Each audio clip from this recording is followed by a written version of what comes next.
Hello everyone. Welcome to Little History, and welcome to the finale of Blasphemous.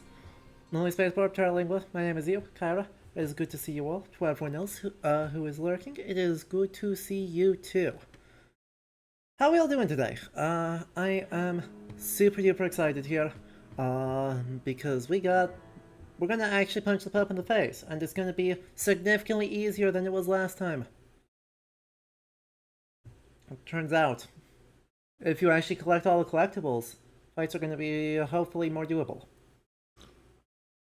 So yes, by my count, we have 3 things left to do in the game. We have to kill the last of our friends. We've got 1 optional boss, and then we've got 1 not optional boss. And that's going to take however long that's going to take.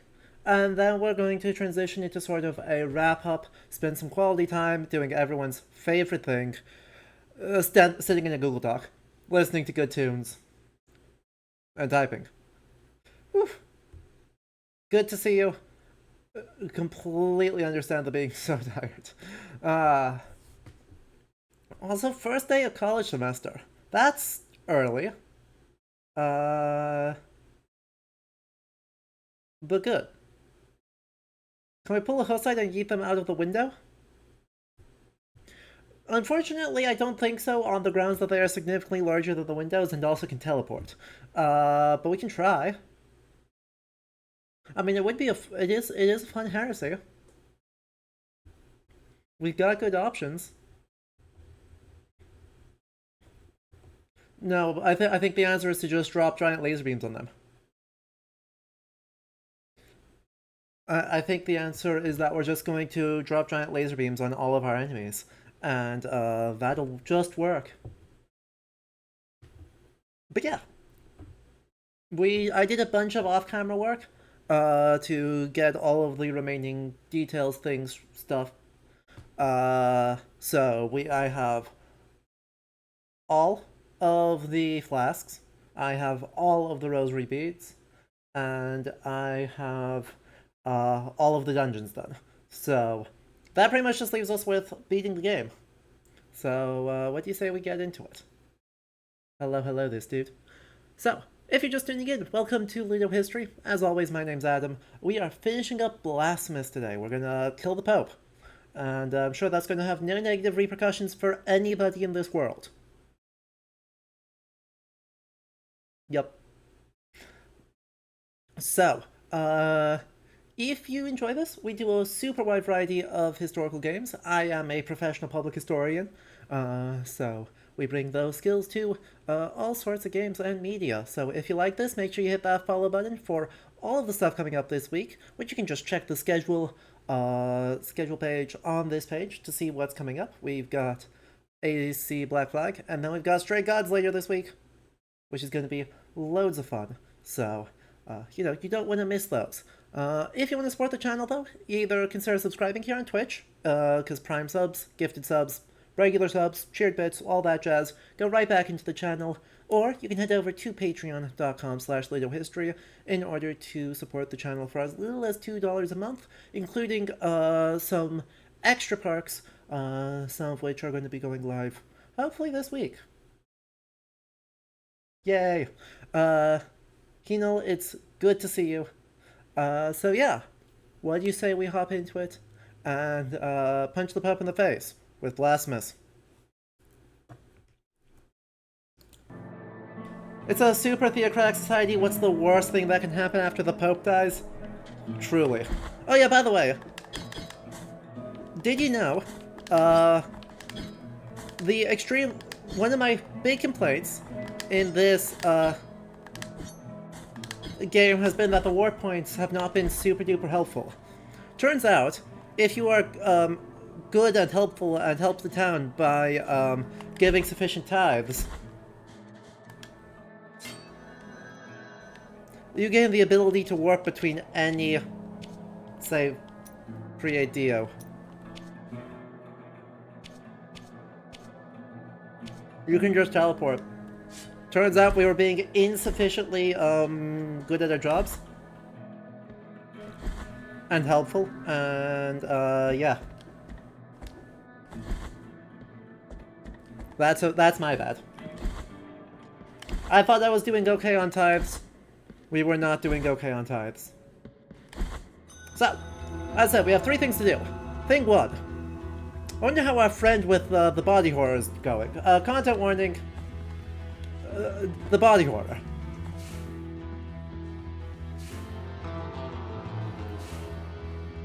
Chat, if you don't like what we're gonna walk into, I would recommend turning away. I'll let you know when we are safe again.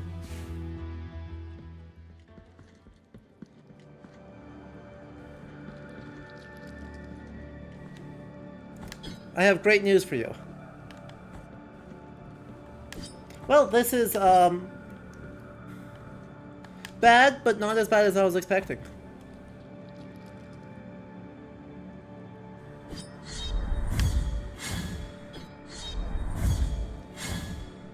Yay! I'm sure there's no imagery here involving a young man giving a quite literal, extremely violent birth to an old man. I'm sure there's no subtext there whatsoever.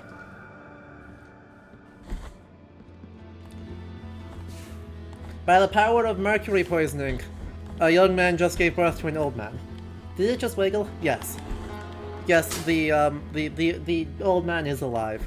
The young man is not.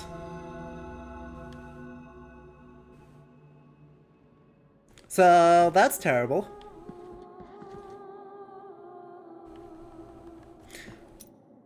Yep. Anyway, you're doing great, huh? Traed los huesos. He's doing great. Okay. Let's get set up for this fight, huh?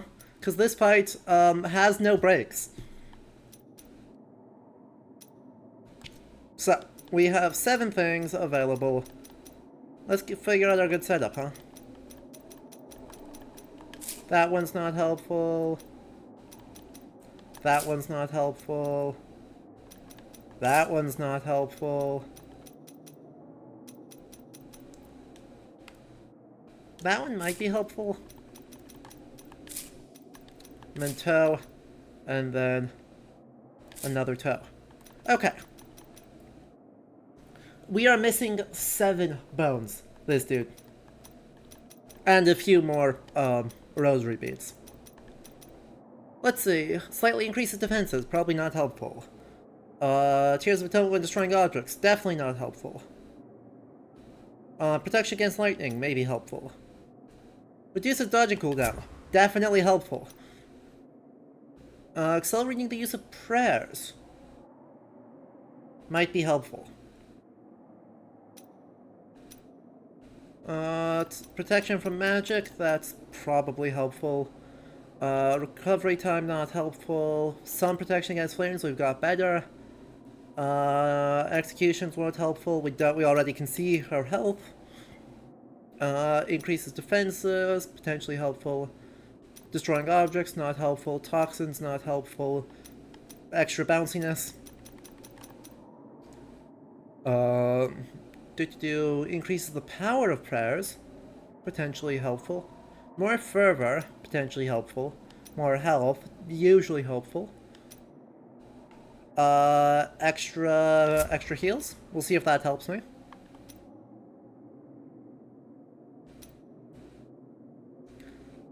Protection from toxin doesn't help. That doesn't help us right now. Extra strength, definitely helpful. Heals faster, probably helpful. Increased fervor, probably helpful.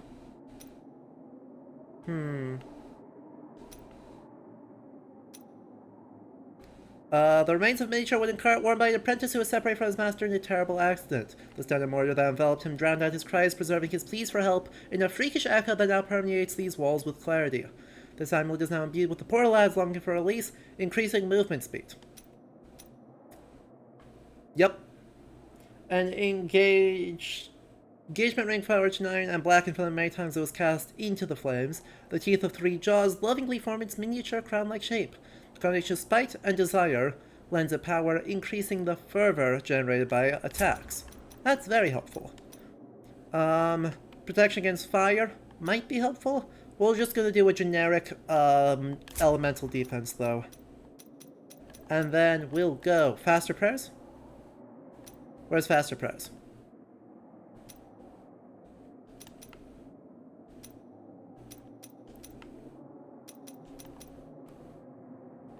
Or maybe just stronger prayers. Either of those are good. Stronger prayers, faster heals, faster things. And let's just do that.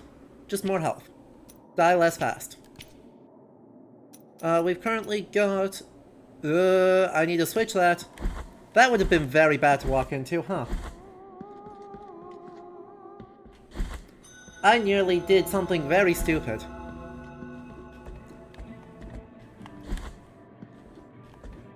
Chad, I would like you to all know how very close we came to just totally throwing.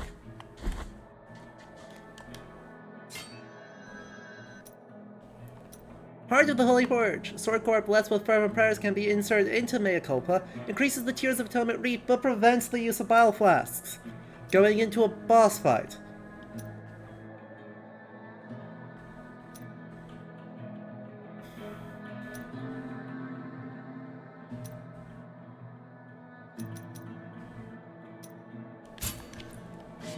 That would have been extremely dumb.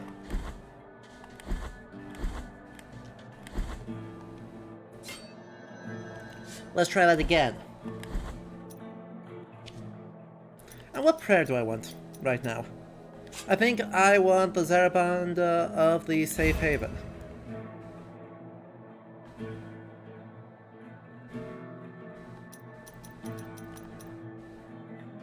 I think. You know? No, let's do the Seguiria to your eyes like stars. Just faster attacks. Faster attacks, health bar that covers the majority of the screen, fervor bar that's not a lot smaller, and let's die a whole bunch of times. Who's excited?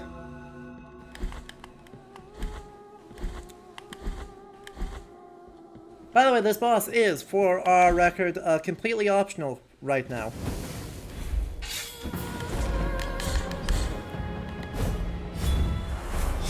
Heck.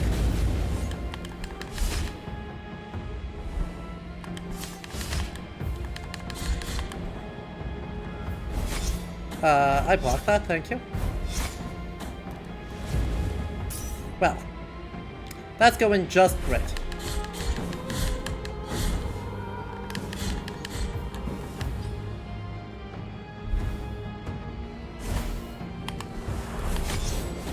Yep.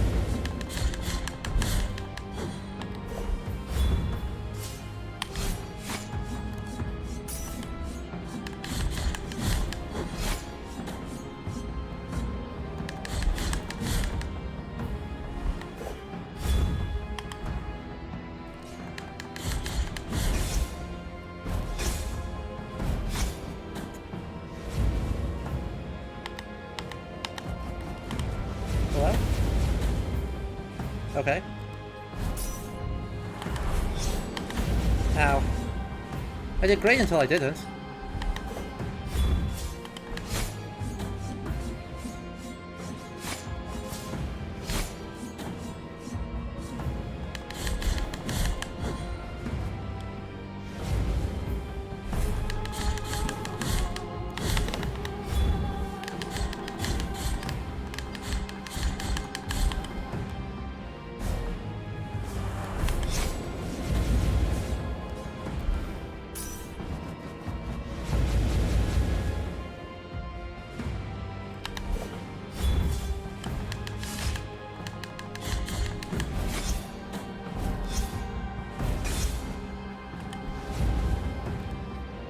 We're just gonna heal up through that. We can do this again.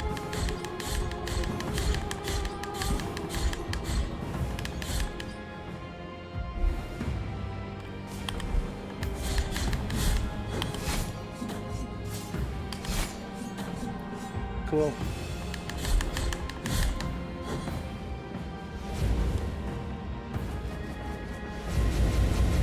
Cool. You done? No? You're not done. Understood. Ah! This music is so good. I don't trust that.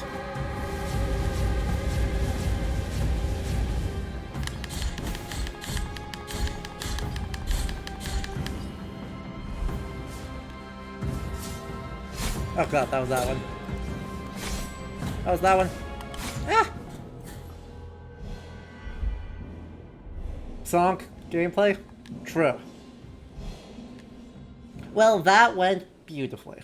I see nothing wrong here. I do think that is just a better... I think that's just a better prayer for this context, though. Oh, those were fire tornadoes. She was very much on fire. And the good thing about now knowing that that is exclusively fire is that Kirche is going to help us out a bit. Kirche is going to help us out a bit by giving us wildly increased fire resistance. Shoutouts to Kirche for getting murdered.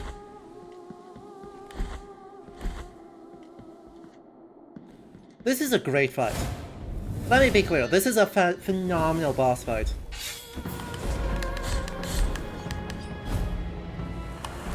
Heck.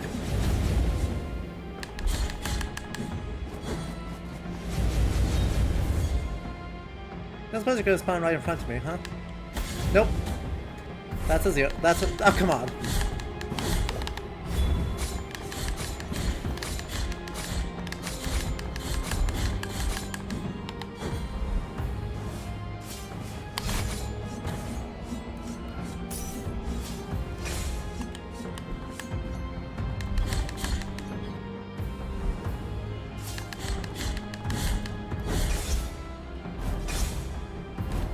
Ah, so close.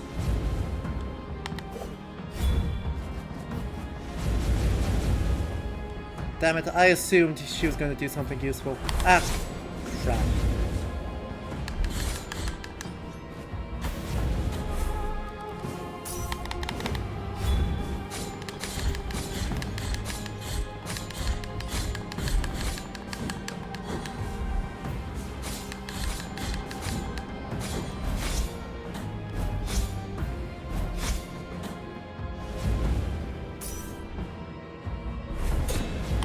Ah! What was that attack?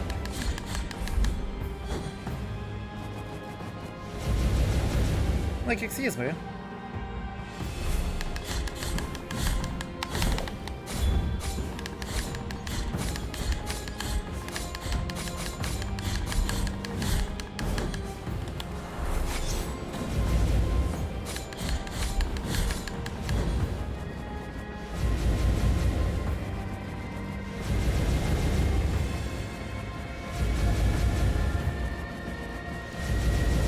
Gonna heal off of that.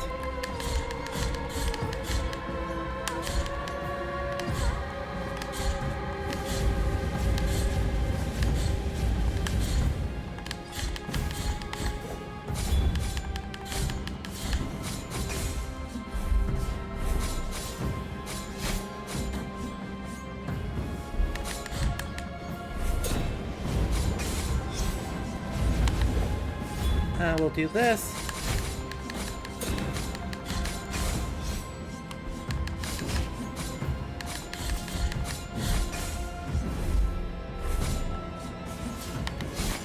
Heck. I'm gonna heal off that, and then we'll prayer again.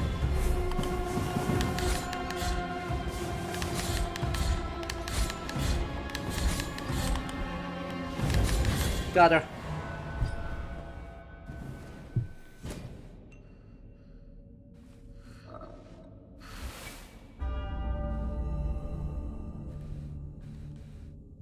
Woo! Phenomenal.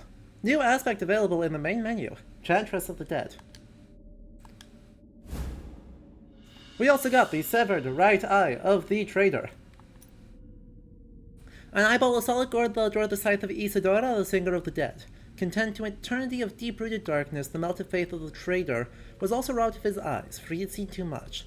The lady of the ossuary was charged to watch over him, and the bones that used to sing with her found a new tomb in the darkest of corners. The children opened the doors of their houses and ran out after her, shouting, "Isidora! Sing to us, Isidora!" But, still dressed in one of her flamboyant stage outfits, Isidora did not sing to them that night. Instead, she headed towards the cemetery and stopped before the entrance to the crypt that connects the ossuary beneath the old church of Albera. The intrigued children fell silent behind the iron gates, and it was then that she began to intone verses that no one had ever heard before. After a short while, another distant voice could be heard, accompanying the sad melody from the depths of the crypt, forming a beautiful, yet mournful duet. The lady then walked through the stone archway, closing the door behind her.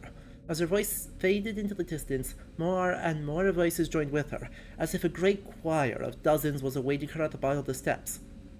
When the song came to an end and they heard the final strains rise up from beneath the ground, the children walked away with tears in their eyes, and the cemetery recovered its usual silence. Never again was the singing lady seen, and ever since she has been remembered as Isidora, the lady of the ossuary and the voice of the dead. Anyway, these are completely useless because their wounds have untied, and we borked that quest from the very beginning. Whee! So, goodbye. Penitente, habéis acabado con el sufrimiento de la cantaora. Su cante lo formaban las propias voces de todas las almas que reposaban en este lugar. Sus historias, sus tragedias, sus llantos, que fluían a través de su voz, creando melodiosos ecos, creando una copla de tinieblas. La voz de los muertos. Isidora. Cool. Traed los bueyes. Cool. Spooky.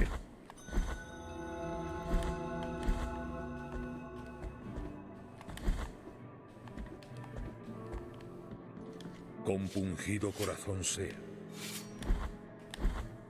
Yep. On that note, we're just gonna leave. We killed someone who did exactly 0 things wrong. Is completely harmless, and actually probably was helpful to the community. And yeah.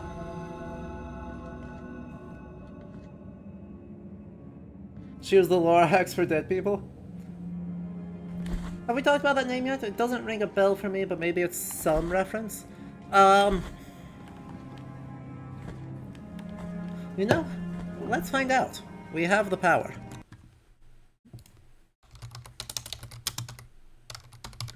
Right, I mean, it's the feminine form of Isidore, who is an 8th century civilian bishop and Saint Internet. But it's probably not the reference that they're going for. We can wiki crutch it. Even more so than Catholic Encyclopedia. We can probably... actually, do we have an easy one? Yeah. That one's not super helpful.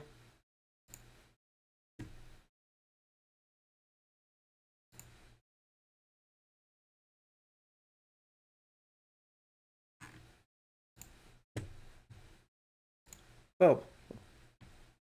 Isidora the Fool.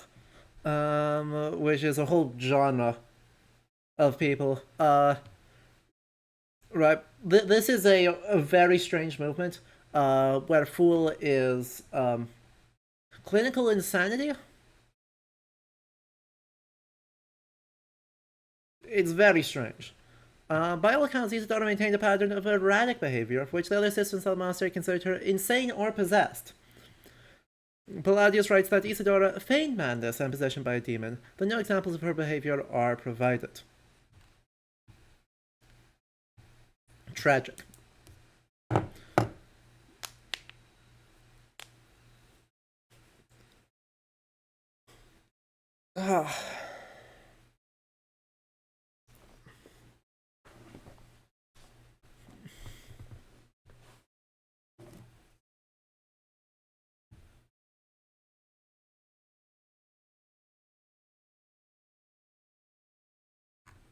So, basically the story here is that she pretended to be, uh, and or was actually suffering from some psychological malady.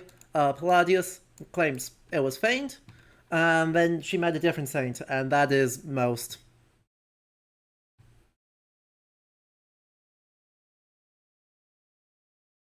And that's it.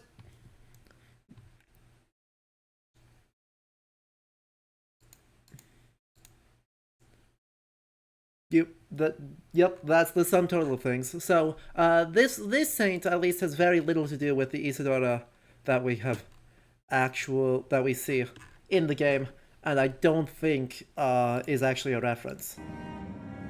Right? I don't think is actually a supposed to be a reference one way or the other. Isidora is not a particularly rare name though, so I would guess that there is a different one. I actually don't think it's probably I actually doubt that it's a reference to a particular saint. But there's always another way to check, right? We can always crowdsource this. Isidora, Voice of the Dead. Well, the fandom is always dubious. Isidora's dress shares several design elements with carvings and images of the Virgin Mary used in Spanish processions. And that's...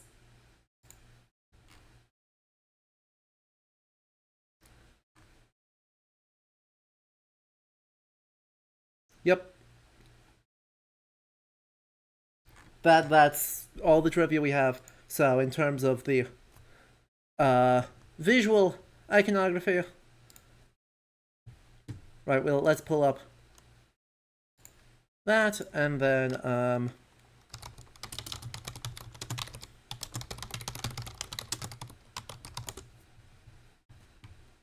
we could pull up something like, I don't know, that. Thank you, stock images, but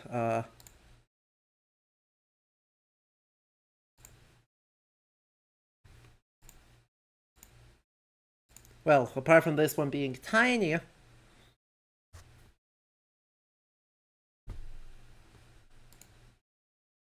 you know, the sorrowful mother of Wolfhuizen.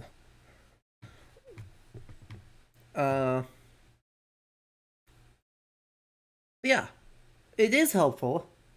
You can see the inspiration, huh? The giant crown really does it. Uh, but yeah, helpfully. Oh look, here's an even better one. This is an explicit thing referenced in the game in multiple different ways. Right? Caught up as Isidora here, but also the Our Lady of Sorrows. Is the Our Lady of Sorrows in Salamanca.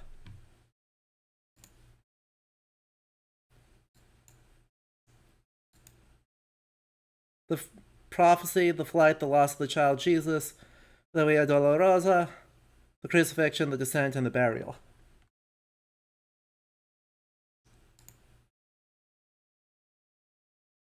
So, this is a statue that obviously, transparently, and explicitly is inspiration for the game. Like, this Lady of the Six Sorrows. Right. Right, the Iglesia de la Vera Cruz. And the Lady of the Six Sorrows. Clearly the same. You don't get the seven swords stuck through the chest without that being a reference. We're gonna talk about that more after we punch the Pope.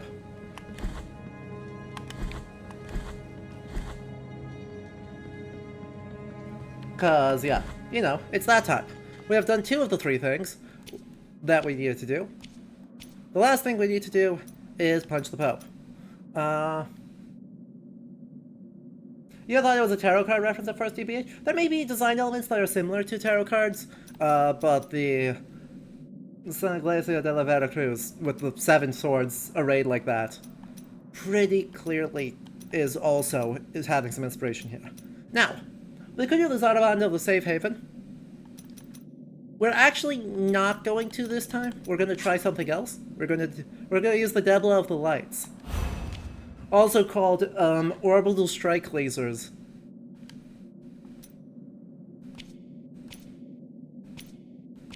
It's going to be a good time.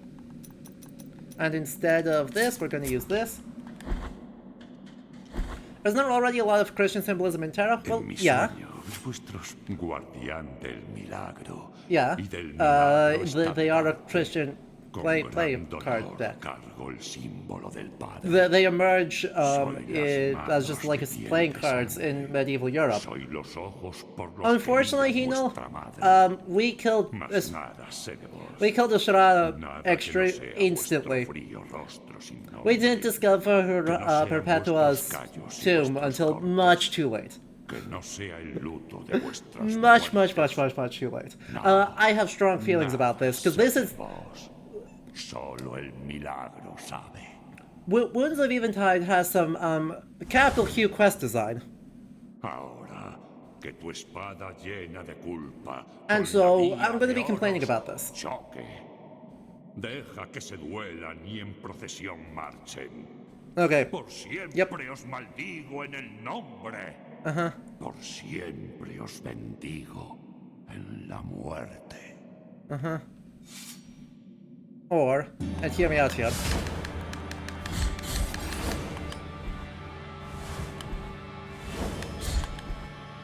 Where are you gonna show? Ow. Bloody toxins.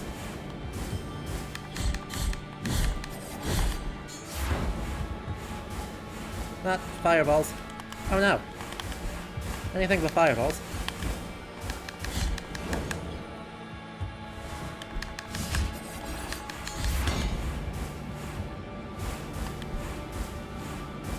You fucking... Ow.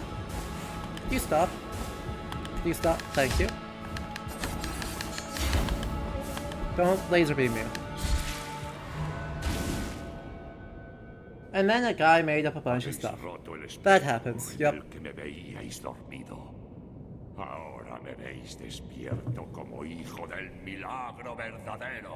That was phase 1, this dude. I have terrible news. The decrepit old man who has been asleep for infinity years has a second phase.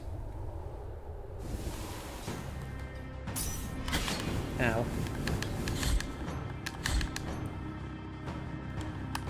God's sake.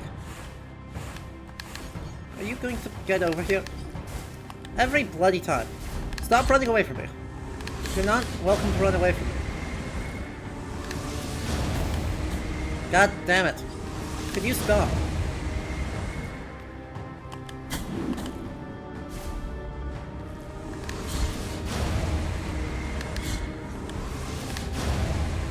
Could you seriously stop? Anyway, my solution to bad luck is to have giant laser beams. You are not the only one with giant laser beams. Jerk.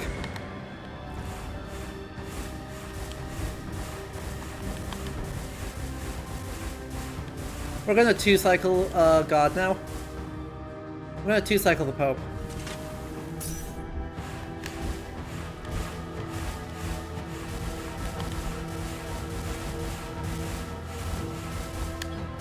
Ow.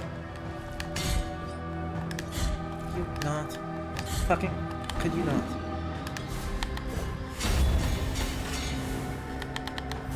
Damn it, I don't have enough oomph. No. No, and you're gonna fireball me to death. Ah, crap.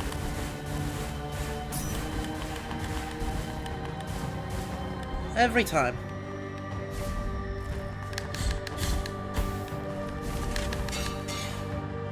I was so close to 2-cycling the Pope.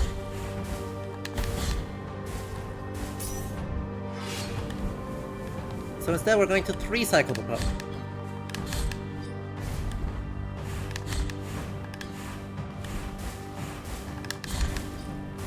Come on, get the fuck over here. Thank you. Beautiful. That's enough. Goodbye. Oh. Well. Tell me there's not a third phase. There's not a third phase. We got an achievement. We're done. It's freedom. The Greatest Blasphemy, by the way, is the name of that. Summa Blasphemia. The Greatest Blasphemy. Goodbye, Escobar. There should be a third phase. I don't need there to be a third phase. I mean, that sounds like a very, that sounds like a Wounds of Aventine solution. Just add a third phase. Oh, there's another greater one. Oh, yeah. Habéis liberado a su santidad de su afligido tormento. Ahora camina junto a las procesiones antiguas, al otro lado del sueño. La cuna del milagro doloroso, la reliquia definitiva, la copa de sangre y oro que emanó de la frente del Padre, mientras lamentaba mudo en el momento de su bendito retorcimiento. And from the forehead of the Father as he silently lamented the moment of his blessed twisting. Wow. Esa primera reliquia está aquí, en lo alto de la montaña de ceniza, junto al trono girado, donde su santidad fue besada por nuestro dolor milagroso. Ahora vuestra comunión final con el milagro os espera. Solo vos podréis saber cuánto ha penetrado en vuestro corazón culpable. Thanks. My guilty heart, huh? Vuestra comunión. Well, alright. God, look at this cathedral space. I mean, fantastic stuff. Absolutely phenomenal.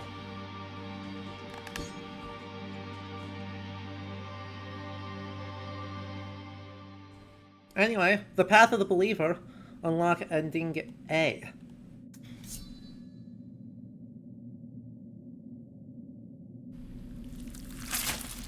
Ow. That seems unpleasant. I'm just saying.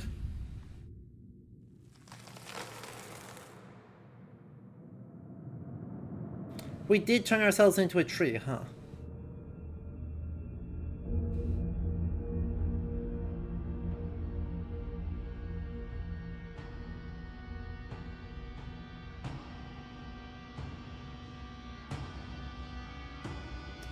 And then we instilled ourselves here, having turned into another tree.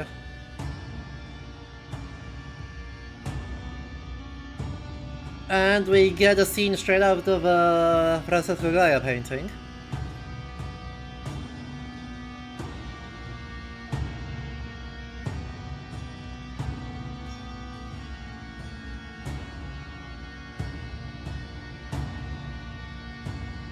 Y así llegó el momento de la comunión final, con la espada nacida de la culpa. Un último sacrificio para terminar su penitencia y con la impiadosa voluntad del milagro doloroso. Pero los designios del milagro son caprichosos. La penitencia no termina nunca, mas cambia, duele y condena a voluntad propia. No hay lugar para el penitente al otro lado del sueño. Su lugar está aquí, entre nosotros. Sus. Él es el nuevo Padre y el último Hijo del milagro, destino de nuestras oraciones, por los siglos de los siglos. The miracle is not something that you take upon yourself. It seems like the plan was that the sacrifice was supposed to take on the guilt of the world, and thus, like, be the final penance required by the miracle. And the miracle said, yeah, screw this. We're not done yet. And it's like, no. This was a mistake. Everything we did was bad. Oh no. Anyway, Game Kitchen, good game. I have some complaints, but in terms of like a mood piece, like this is one of the best mood pieces. And also, Carlos Viola, hello, please. We praise you for creating an absolute banger of a soundtrack. What's ending B? Ending B is if you do not collect all of the Confessor's dungeons,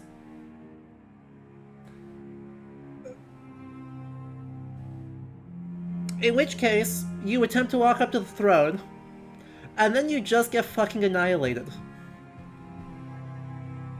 You fail to make it up to the top of the throne.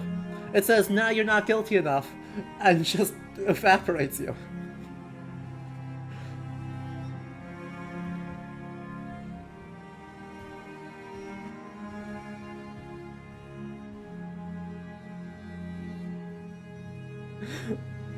It's very funny, but we have no way to access it because we've gotten all of them now.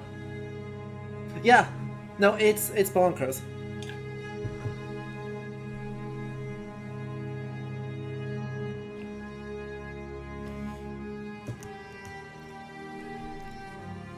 So that's where all the ash comes from.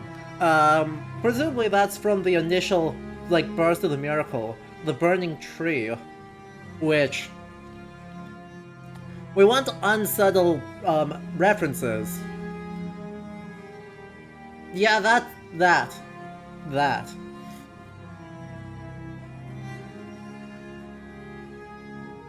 There's such an unsubtle reference there. Because the idea of the tree being on fire, right? The tree means cross, and the cross being on fire is old. Like that's an old idea in the annals of Christian iconography, because it is the Holy Spirit manifests as tongues of flame, and so the moment of miraculous sacrifice is run as the holy tongues of flame surrounding the cross. And yes, in American culture specifically, this is a bad idea. This goes extremely poorly for all of us. We do loathe the appropriation of fascinating imagery for, you know, Klansmen.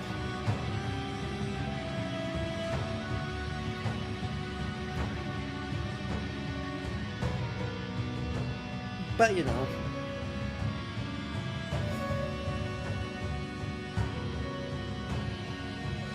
what can we do? We live in a world where that has happened, but I can't. Right, that simply just has different meaning in Spain than it does in the United States, and that is okay. A cross surrounded by flames is the logo of some Methodist churches, you think? That would not surprise me. But yeah, right, like the classic tongues of flame is when the apostles learn the tongues, right? When they are sitting after the ascension, they're all sitting around kind of like, what the fuck do we do now? And the Holy Spirit descends upon them in the form of pieces of fire that jumps down their throats and gives them the ability to speak all the languages of the world. Like, that is the first and central act of the Acts of the Apostles. So, you know. And also, yeah, you can go all the way back to the Burning Bush. All the way back to Exodus for that. But it happens. Pentecost is a fun time. Pentecost is a time.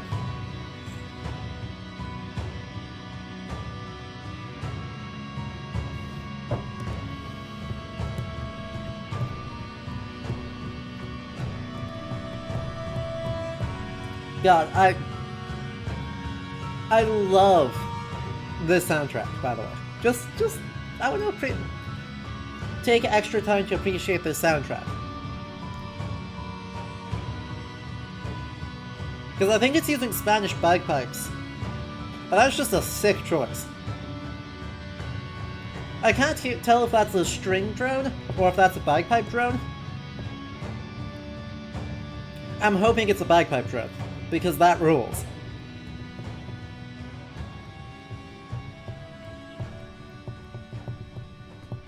That rules. Also, all these people did a lot of work, so... Big fan. We'll make them go a bit faster. But shouts to all of these folks. Doesn't sound like strings to you. It doesn't quite to me either, but, you know, sometimes hurdy-gurdies sound weird and not all that string-like anyway.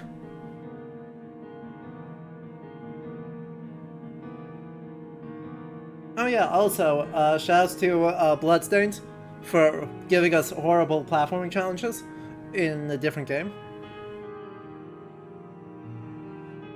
It's a very good Metroidvania. I do recommend it. But, they sure made us go through a lot in this game.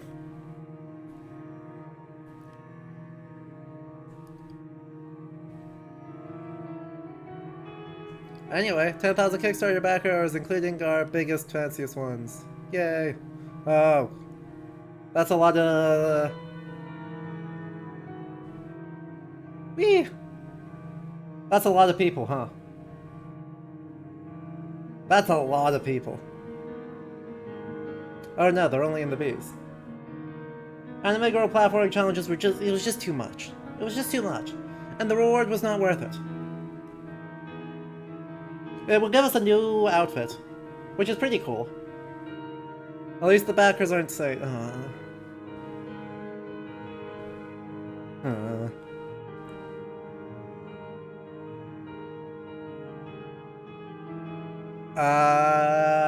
yep. That's a decision I just super do not agree with.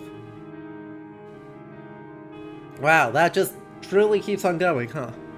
10,000 people is a lot of... 10,000 people is a lot. Turns out, in case you weren't sure, undecided, unclear, yeah, a lot of people.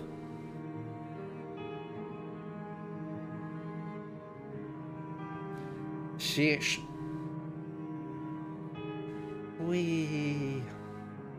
We're getting close.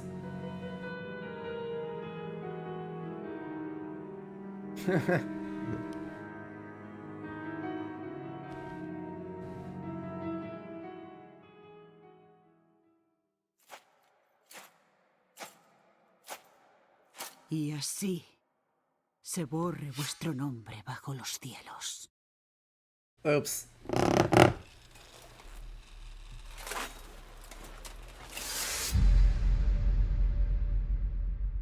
Ah, now.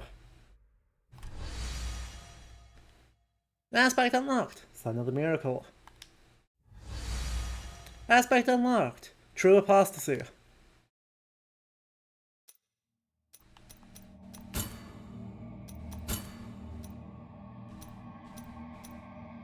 Look at those. I like that outfit a lot. Echo and Shadow, that's interesting. Transfers of the Dead. Okay, that. Yep, Transfers of the Dead wins.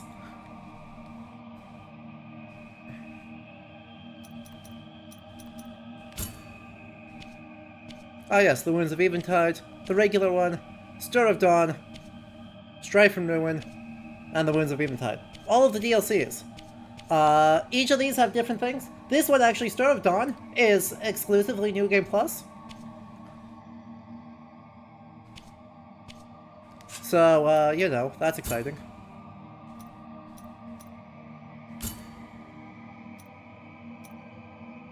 Ooh, more options.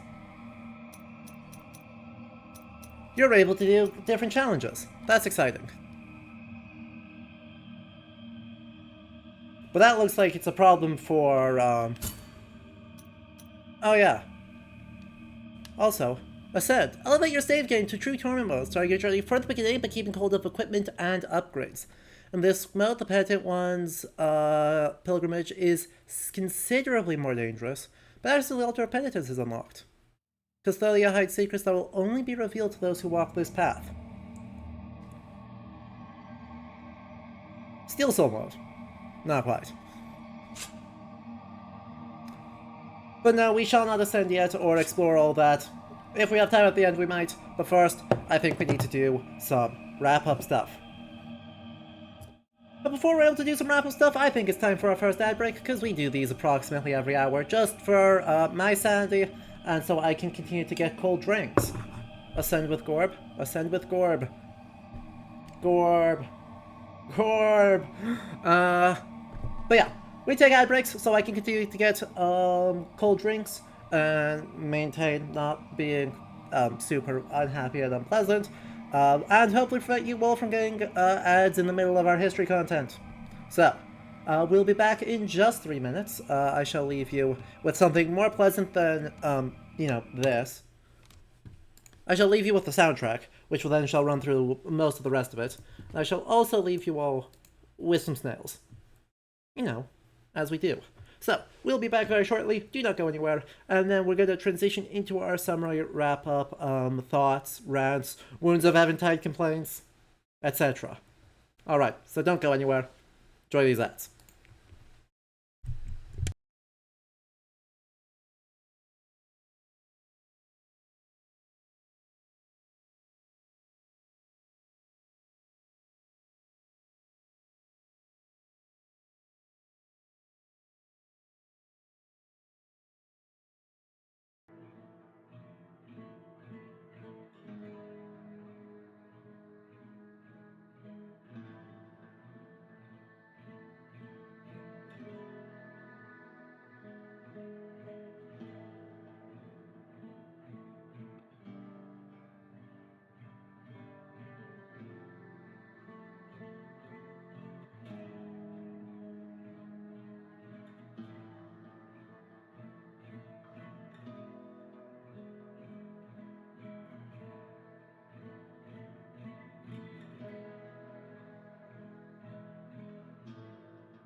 Alright, welcome back everyone. Hope you enjoyed that brief ad break. Liquid History, just sorry to hear your power's going out.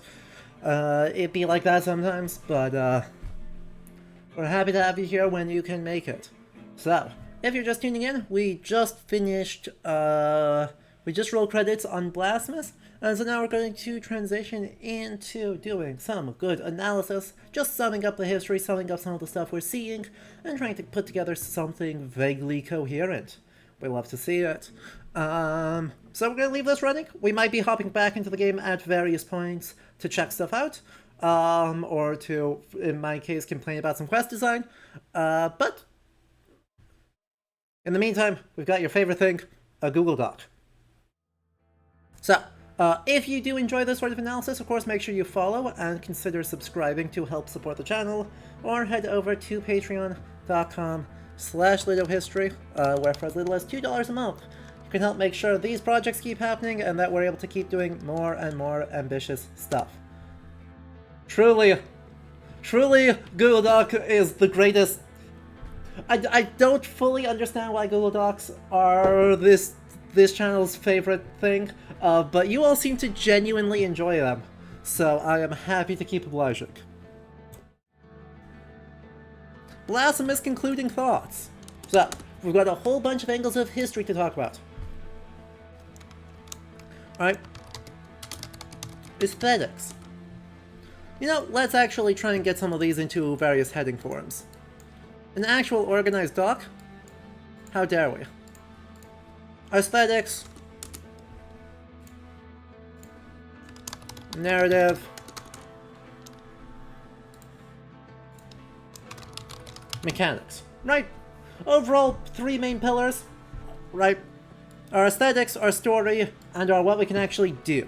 Obviously, these overlap and intertwine, but,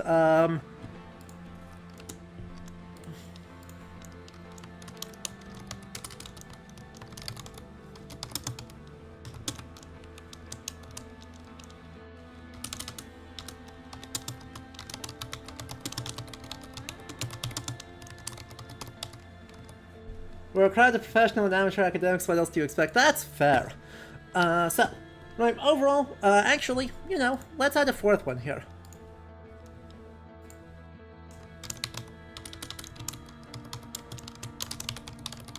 This is a framework I've gotten a lot of mileage out of. Just think about, right, what is the core... What is the core fantasy? What is the thing that they are trying to sell us on? This is a thing that actually I flagrantly steal from Ubisoft's marketing department. Because Assassin's Creed games talk all the goddamn time about what is their core fantasy, right? We want you to feel like a badass empowered Viking in Assassin's Creed Valhalla. And I was like, well, that's interesting. Wait, that's actually a useful framework. And so I flagrantly steal it, because I think, right, the core idea of what you embody and what arguments is the game making lets us talk about all these aesthetics, the narrative, the mechanics, all as building towards something. And we need so we'll start there, and then we'll do the other stuff, and then we'll end up back there before we are done to make sure that our core fantasy, right, what we think is the core fantasy, and what the mechanics are actually pointing to, are the same thing. And if they're not the same thing, adjust accordingly and figure out if that's an issue, or if that's a we guessed wrong in the first place. Seem fair?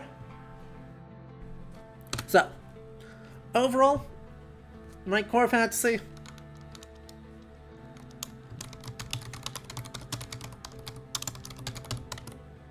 Christianity without Jesus? Is that what this is? A bit of Christianity without Jesus. Right.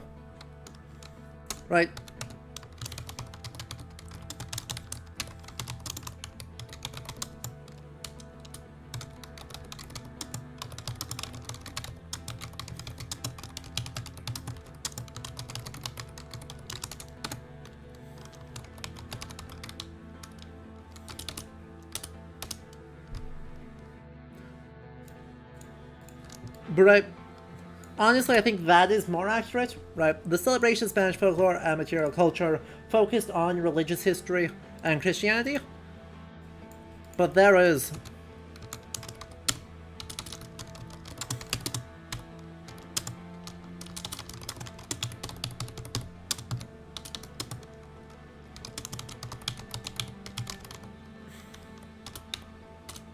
right? How do you do Christianity without this? Also, right? Critique of church?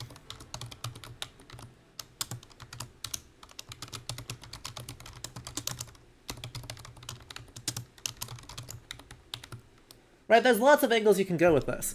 But right, it is unclear the extent to which the fact that we, kill the Pope.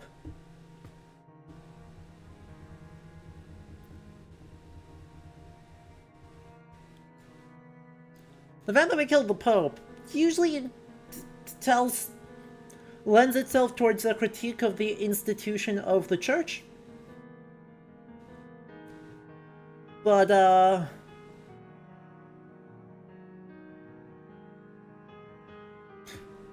it's unclear whether that's actually what's going on. More on that later. Do you know what ending C is, or should I stay quiet?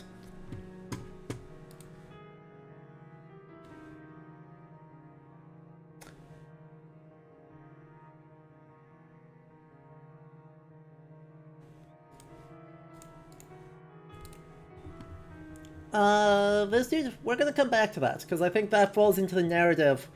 I think there's a lot of room in the narrative to talk about that in more detail.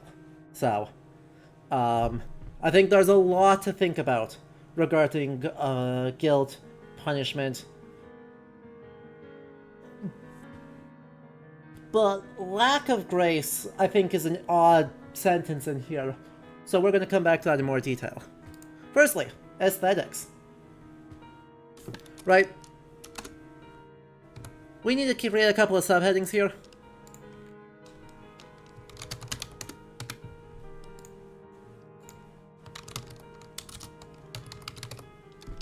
Musical. Right.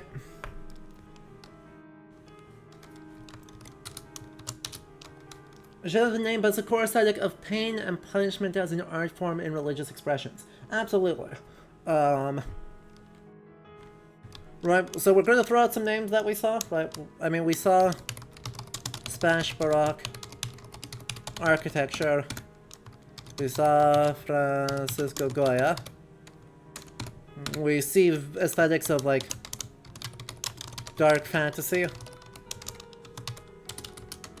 The macabre, etc.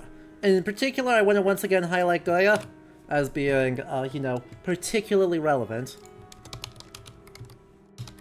Oh, Goya, procession, pilgrims. Right. Let me pull it up. This is the one I want. The pilgrimage to the fountain of San Isidro. Right?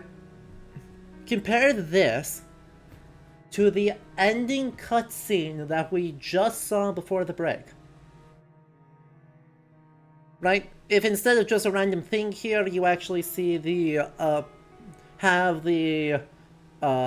gosh, I don't even know, the carrier that we were seated in.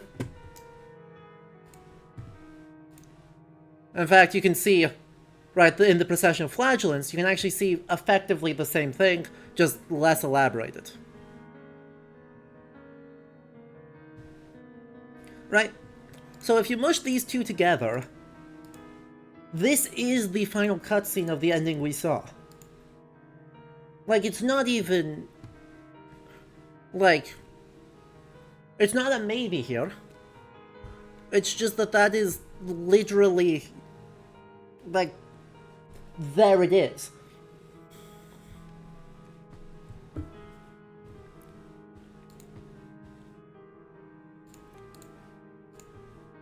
Right. We can also think of, additional, some, was it the Iglesia de la Cruz? Iglesia de la Veracruz. And let's actually drop these images in here, because, Yoink. Well, that broke everything. Oh no. Don't worry about it. Everything's fine. Everything's fine. Nothing bad happened here. We're good. We're good.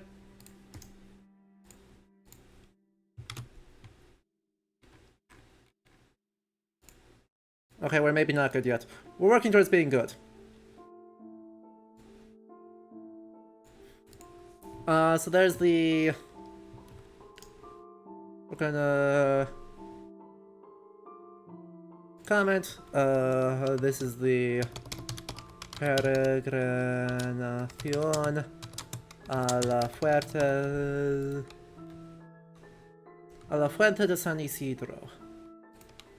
That one. Fuente de San Isidro. And if I could type Spanish correctly, that would be awesome. And then the procession of flagellants.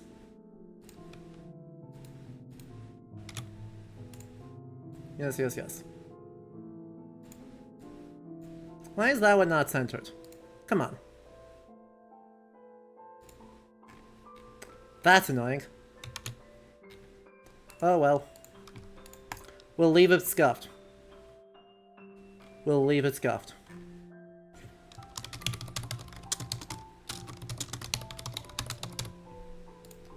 Cool.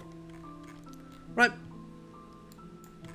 Another additional that goes in here is, fuck,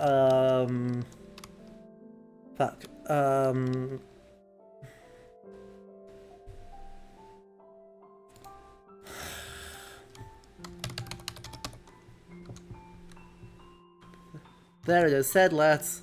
I forgot my check. Sanctuary check, yeah.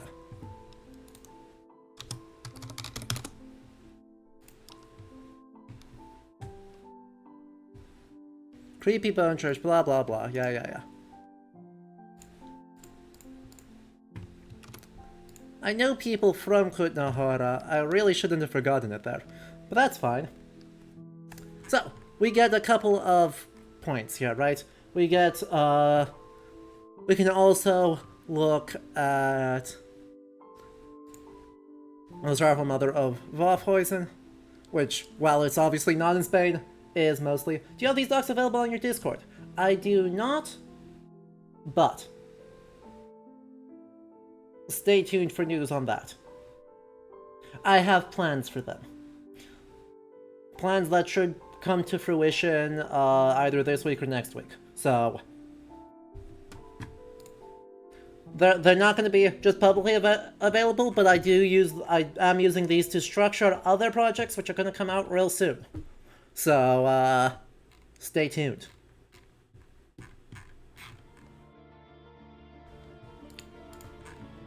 Right, so that gives us a nice bit of anyway, that gives us a little bit of a visual space to work in. Right, we have Goya, we have macabre ossuaries, we have processional iconography that's particularly focused on themes of grief and pain and suffering.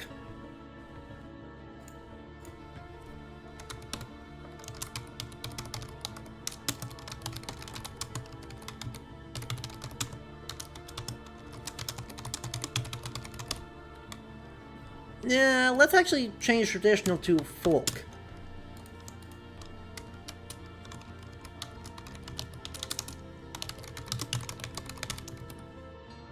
A little bit of a post-apocalyptic landscape in that one area?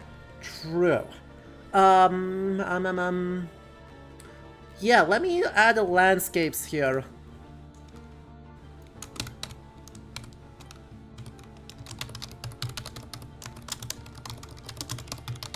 Right.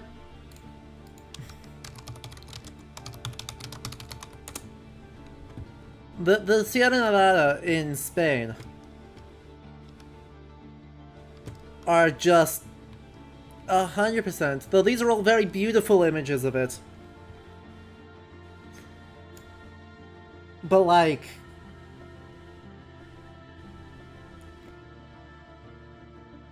You can see it, right? The... some of the various areas, both around Alvaro and on the, like, high wall, clearly pulling off of this. Oh, also, la cátedra de Córdoba.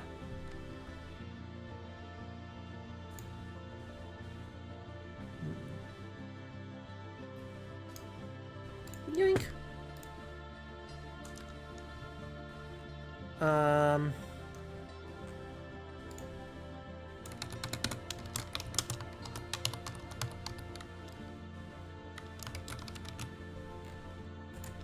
Because that, like, one central room is just La Cátedra de Córdoba.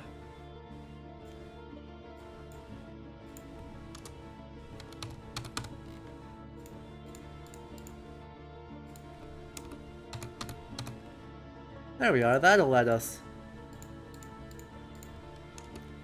Nay. Don't do that. Come on. Let me do the thing.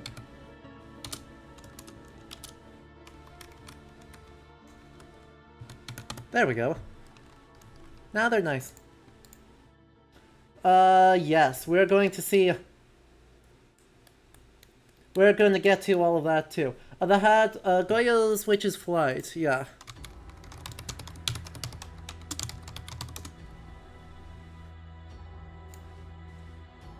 Oh, that is an excellent shout. Absolutely 100% yes. Nah,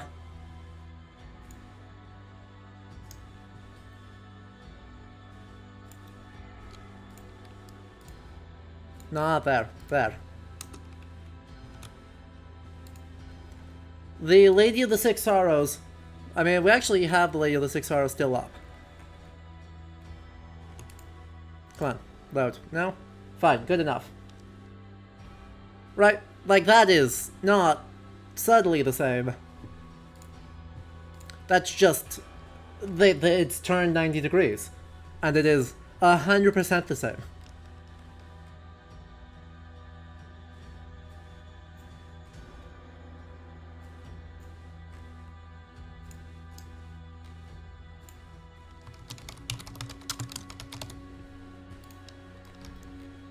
Okay, so that gives us, but right, if we listen to here, there's some choral.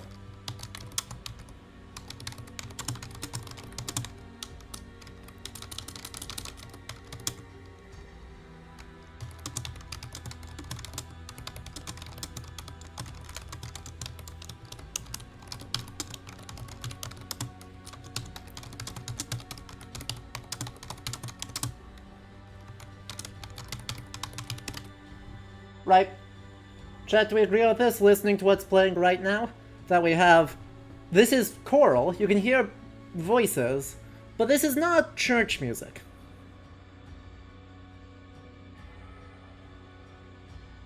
Like, that's a minor 7th? Minor 5th? That is crunchy. Point is, that's crunchy.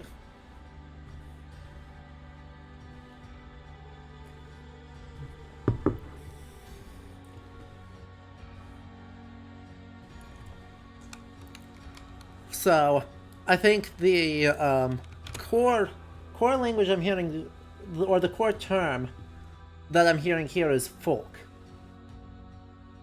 Right? It's folk pierced by bells, right? Church bells are an integral part of the soundscape. But it is not a soundscape that is religious in a traditional, like, walk into church, you're gonna hear this playing as the prelude to Mass aesthetic. Instead, we have a lot of Spanish guitar, we have a lot of Spanish bagpipes,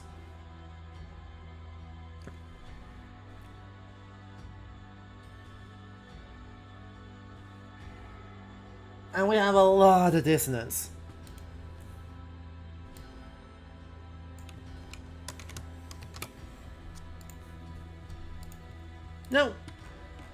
in other words, right, it's exactly...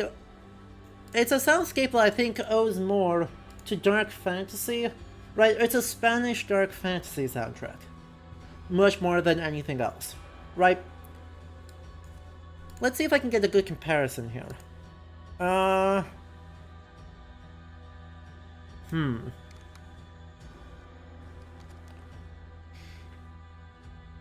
What's gonna be a good one? Witcher music? Diablo? Yeah. I was thinking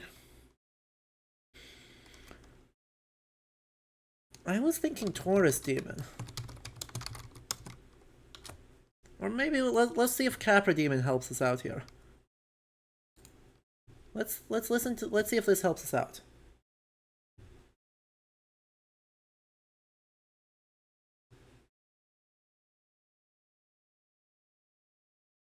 Right, it's crunchy in the same way.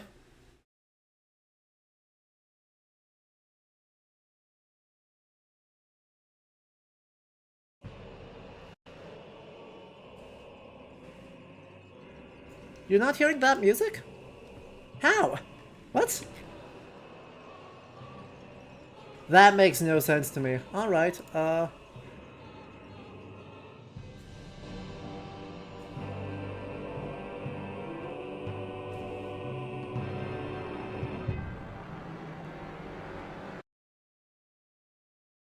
Right, you can hear the crunch is not the same, but it is still crunchy.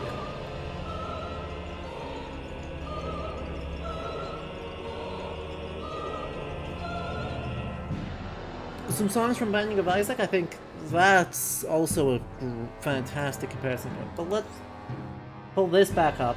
This is generally thinner, right? This is overall definitely a thinner soundscape than Dark Souls. But then again, Motoi Sakuraba loves incredibly thick sounds. And then this is much more traditional, right? This is as Spanish folk as it gets.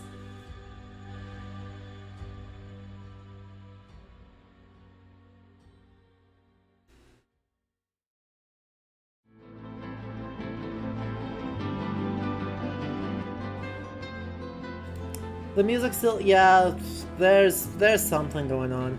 I'm not sure why the sound does that. The sound does that, I noticed on every single VOD, Wolfie. I actually don't know why. I genuinely couldn't tell you.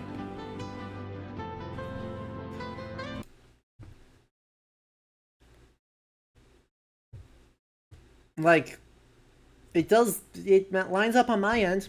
I don't know what happens in between OBS and the stream going live. Camera and voice audio are in sync. And on my end, all of that is in sync with the music. Like, if I hit play now, and I hit pause now, music starts and stops when I say. And you're all gonna have about 5 seconds of delay, I think.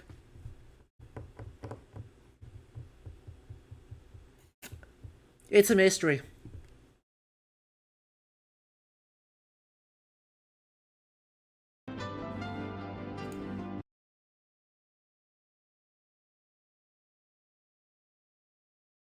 I would not be shocked if they recorded in a church, yeah.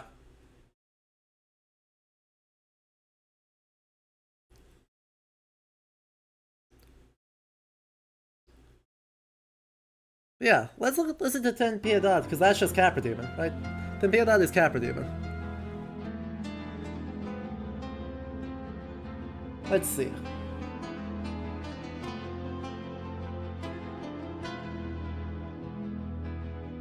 Yeah, listen to that bagpipe go. We love it.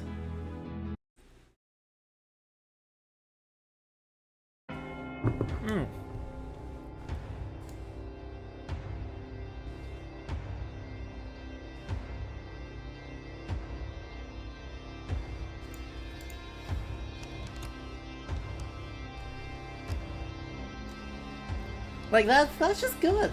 That's the good stuff right there.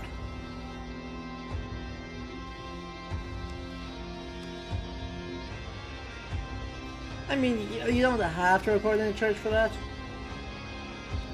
It's fair, but like if you get the chance to record in a church, you should 100% record in a church. Exactly, right? The creators are Andalusian. There's 100%, right? Andalusian folk music is 100% the dominant influence here.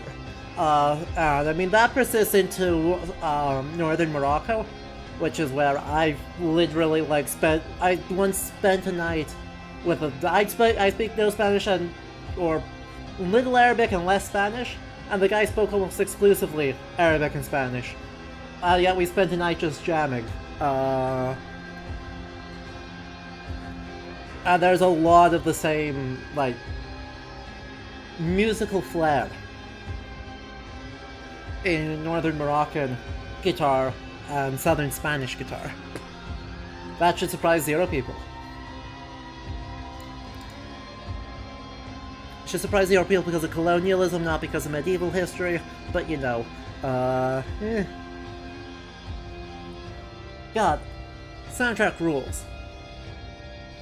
Look, the conclusion I just have here is that this is not super religious, this is leaning much more into the atmospheric, macabre, kind of ruinous folk aesthetics that we should expect to see from the game's focus on blood and guts, and the very much painful, dissonant, macabre things.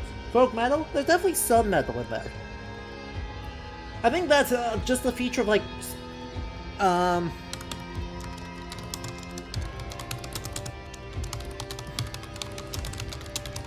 right?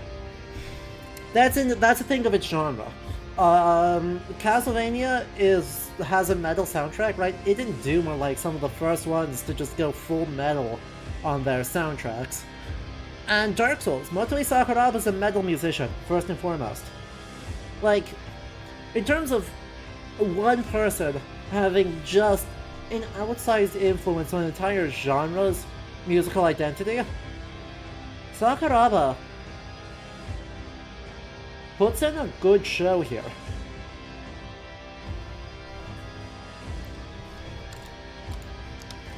On the flip side, that means when we get to Golden Sun 2, right, when we need to just take a break for my favorite JRPG of all time, oh, I'll have an absolute musical treat for you all. Anyway, we're gonna turn this down so it can hang out in the background, and we're gonna switch over to narrative. So, narrative themes, penitence, outline. We attempt 1, claim a sword of sin, use it to commit egregious violence on various take on various others' sins by murdering them.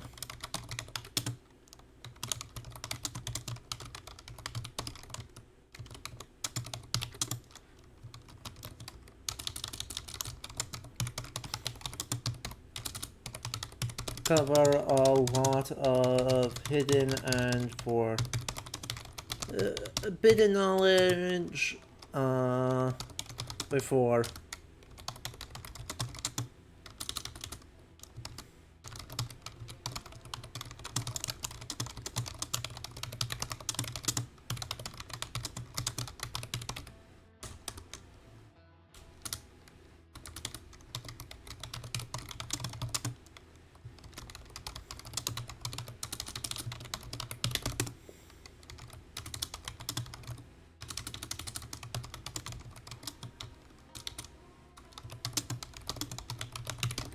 right.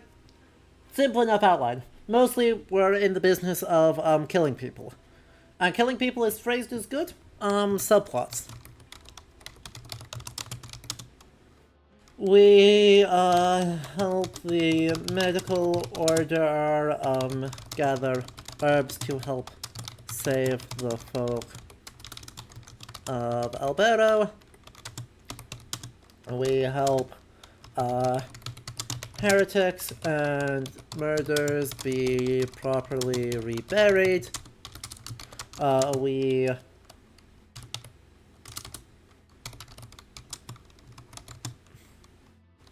the signs are we ease the pains of Socorro? Was that her name?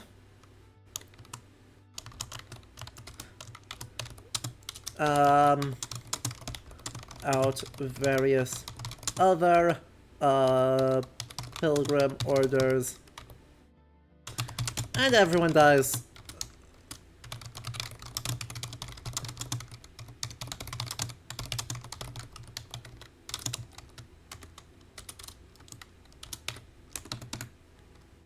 Did I mention that everyone we befriend dies horribly? Because everyone we befriend dies horribly.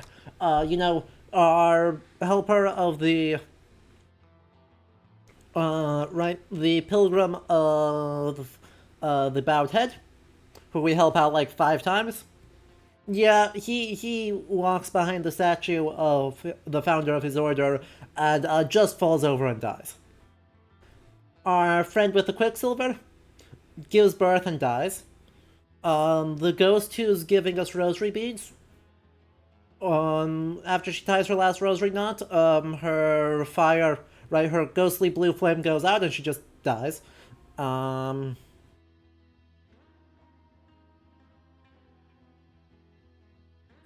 Most of the bosses just die.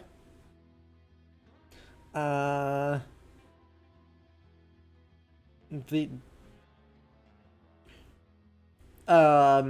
Perpetua, if you don't do Wounds of Eventide correctly, dies.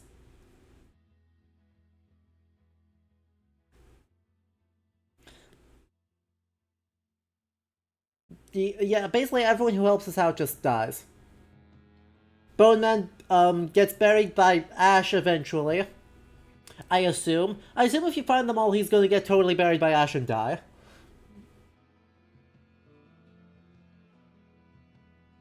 Are we Jesus? Well, isn't that the question, Hino?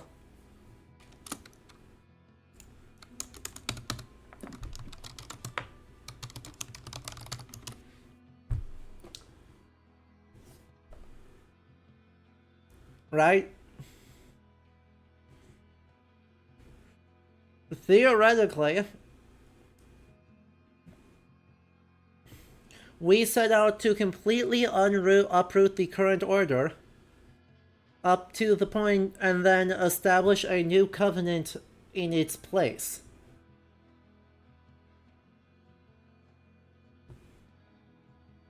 Right?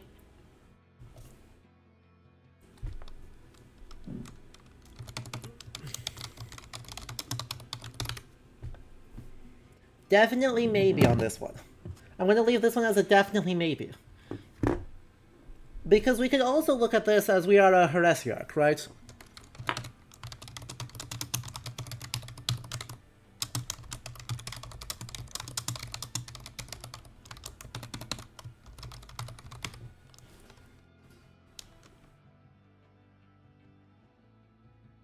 But right, the question is here, whose will are we obeying? How much was foretold? And what consequences come out of our penance? Right? We are definitely a little bit messianic. Sometimes.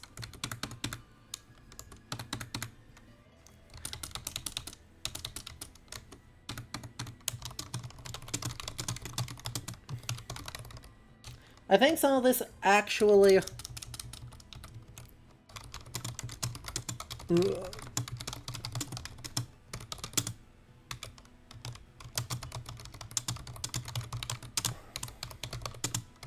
Let me elaborate.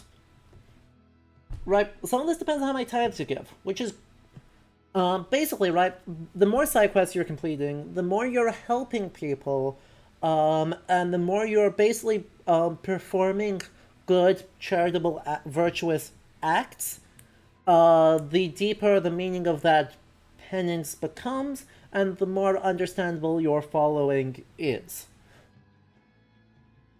Right? The more you are helping people, the more in line you seem to be acting with the high wills, and the less in line you seem to be acting with the miracle. If you're just kind of powering through, the miracle seems to basically have foretold all of that. These have basically foretold everything that's gonna happen. You're gonna murk people and take on the guilt of the world and then do more violence. And turn into a tree. Jean de Lobrain, what's that? Welcome, but, what's what? Tithes? Right, and like, as we increase the pre-ADU, right, as we give tithes in town, we physically see people return to the town, right? Alberto becomes a more lively, though not necessarily happier place, the more tithes we give. The pre-ADUs get stronger, suggesting increased veneration, and specifically veneration that helps us. Etc. Now, as to the miracle and the high wills, they deserve their own thing. Right? This is how you do Christianity without Christ.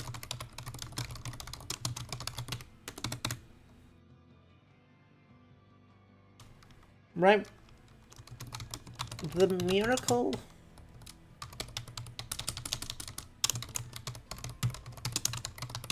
The central, inciting instant of the game arrives suddenly and gives people what they want. The problem is, everyone kinda sucks. And so being given what you want equals horrific pain that emphasizes the transience of the world. Right? The world is constantly called a dream. Right?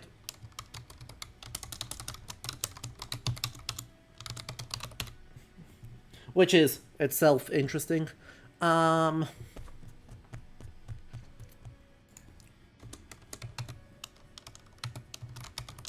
wills are...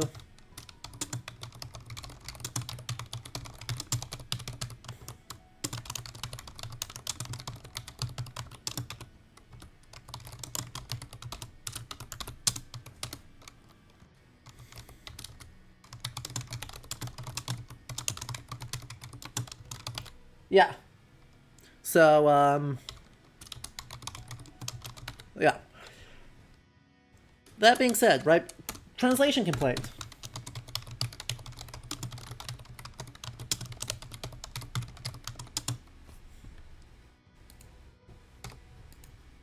I think this is a problem of their translation is too accurate, that it loses all the oomph. Right? Chad, how would you define grievous?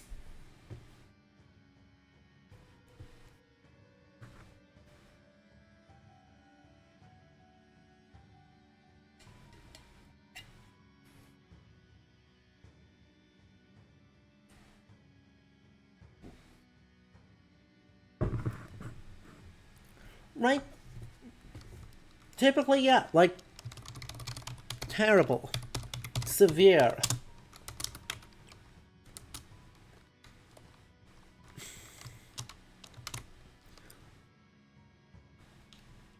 Right?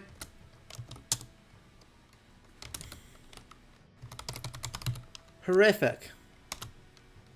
Exactly.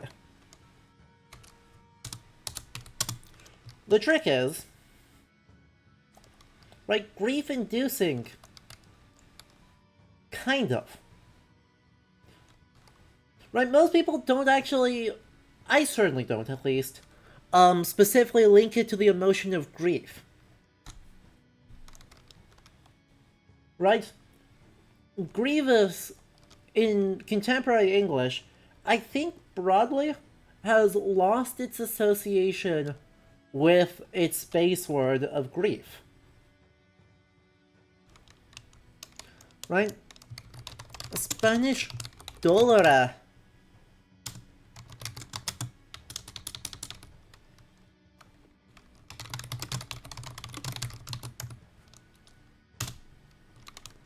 Right?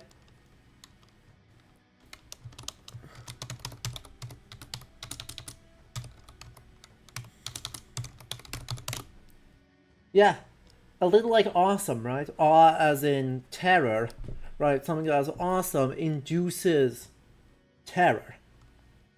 Or a state of being overwhelmed. Right? Right? Dolor, in Latin and through Latin to Spanish, means grief.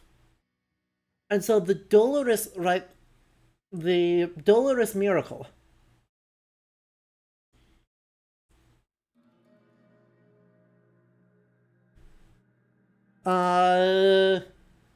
Dolor, right? Dolor is Spanish for grief, but grievous, I thought is the adverbial form, which would still be dolora, wouldn't it? I'm keeping fine. I have solved the problem.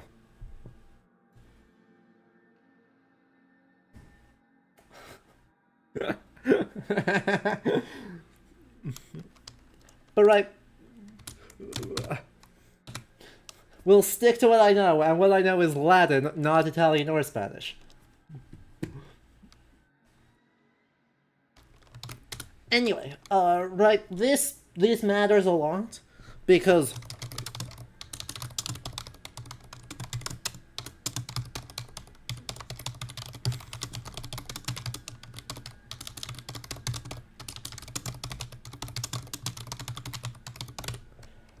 like there's so much. However much you think there is more. Right? Chat. In English, do you know what the shortest verse of the Bible is?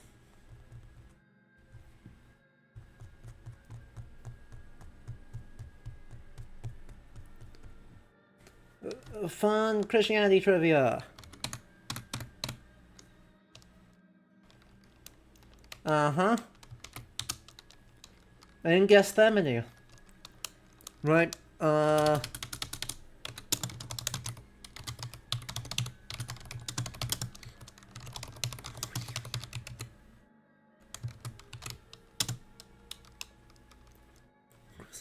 right, in Gethsemane,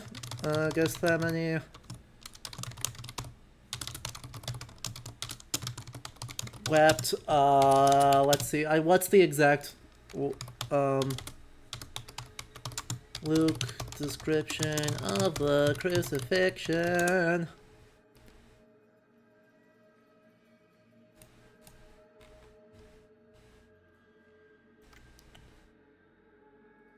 Is it not in this one? Read full chapter. I'm sure it's in this one. Into your hands I commend your spirit. No? Is it in Matthew? It might be in Matthew. Oh, it's when he's grieving, Eloi, Eloi.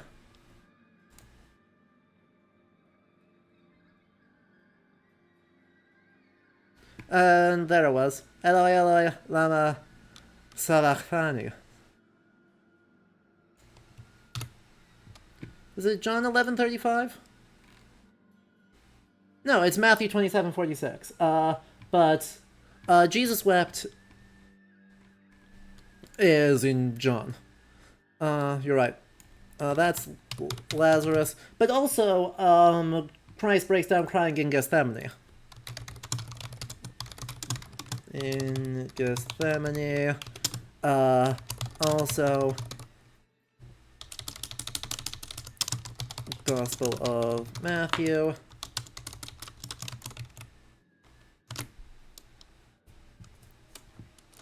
Right.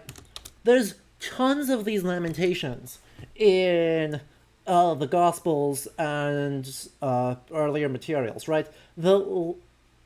the lamentation is an integral part of like the emotional power of the whole thing, and I think of the penitentiary power of the whole thing. But like literally, theologians spent their entire careers talking about just Gethsemane, right? And about this. I mean, yes, it's a fulfillment of a psalm, or a reference to a psalm at the very least. But the like act of lamentation, and like why does Christ cry at the thought of dying when Christ is the one who will triumph over death, is one hell of a theological question. So, right, in turn you get lots of lemons. Mary, right, Mary's seven sorrows. In particular, right, Mary, the mother of Christ, and Mary Magdalene just have a rough go of it for a while there, and so they are known as Our Lady of the Sorrows. Well, specifically, the Virgin Mary is Our Lady of the Sorrows in multiple Catholic traditions. So, right, you get so much grief, right?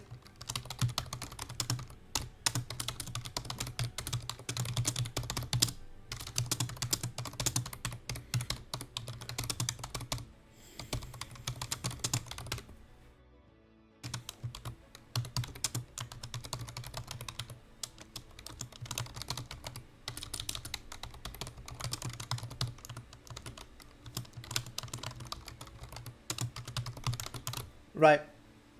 You get Arthuriana.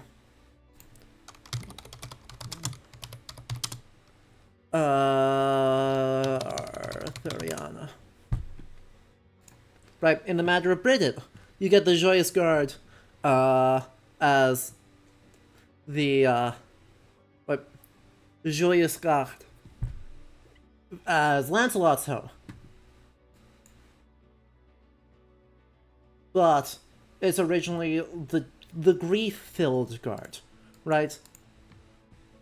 And so you get this is just everything Christian layers grief and joy and grief and joy. And so this is a complaint I have, right, is that Grievous Miracle misses that, right? That's not typically how that gets translated into English, and so specifically looking at sorrow and grief as this incredibly hopeful entity, right? And that those are the feelings of salvation. It's such a thorn, right?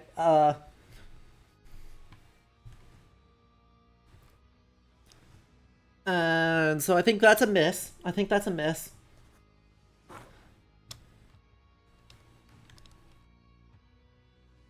But right, if you, I think that was the case where when we switched to Spanish, and I caught that almost instantly, is that they were actually saying Dolorous Miracle instead of Grievous Miracle. Was like, oh, this makes so much more sense now. I think that's the core narrative puzzle, right?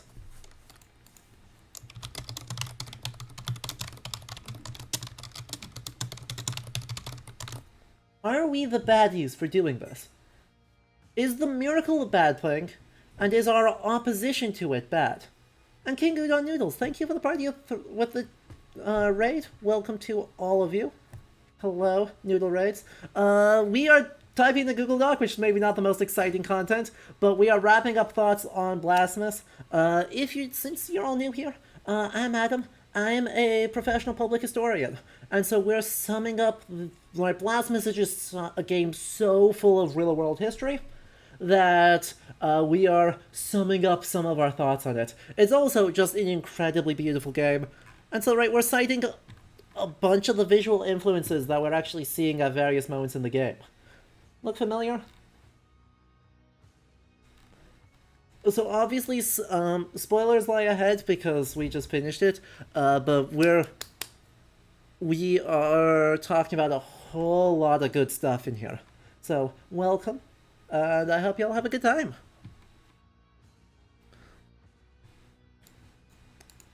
Right, we do a hell of a lot of violence in this game, so, you know, are we the baddies?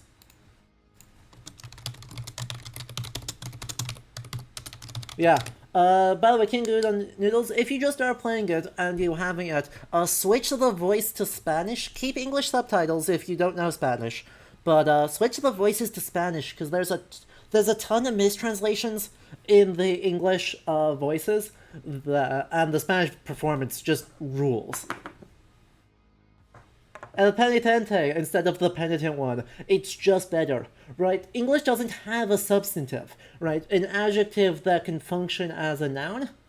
And so just Spanish does. And so being able to say, right, penitent, as just a name, El penitente, it's just so much better.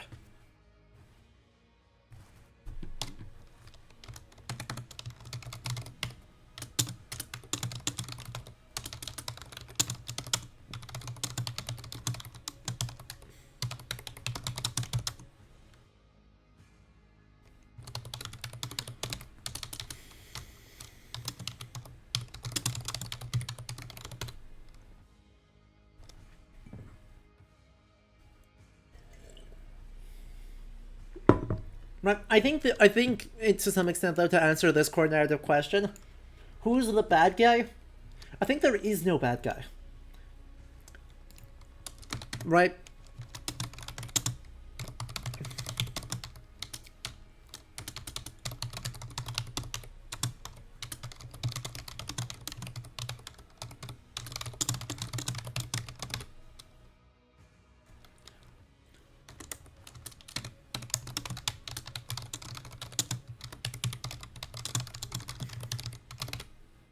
I also think the Pope's bad, because, you know, look, video games have a very complicated relationship with punching the Pope in the face, right? Here's the point where we're going to go full endgame spoilers. Video games have a very complicated relationship with punching the Pope in the face. That being said,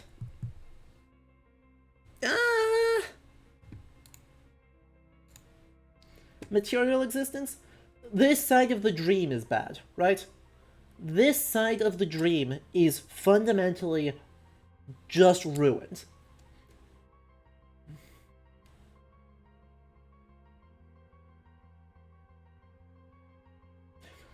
Does the miracle ever show a personality?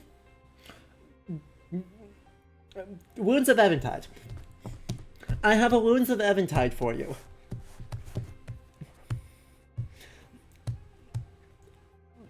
But you know, same question, but for Christianity, right? Does God have a personality?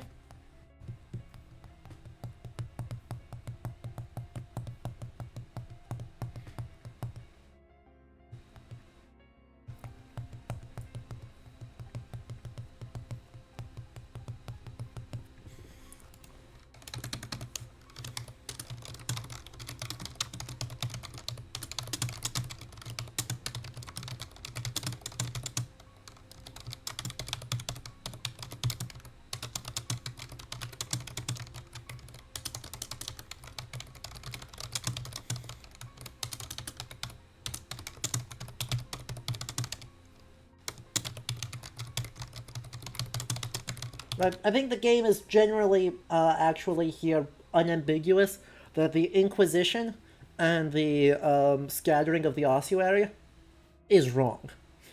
What the game explicitly says that the scattering of the remains of Tenducia, the nun who tried to abandon the convent, is not just. That the hanging of all these people is not right, and that right that part of it is unambiguously bad.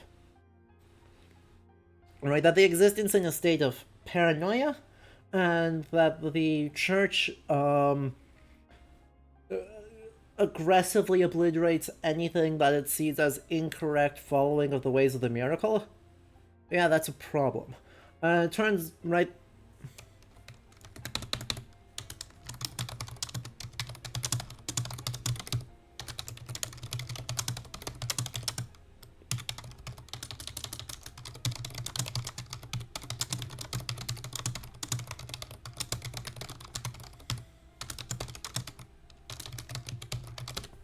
Right, like it doesn't. Not only is it unethical, it just doesn't work. So as far as it goes, right, that is the thing that is bad in this world.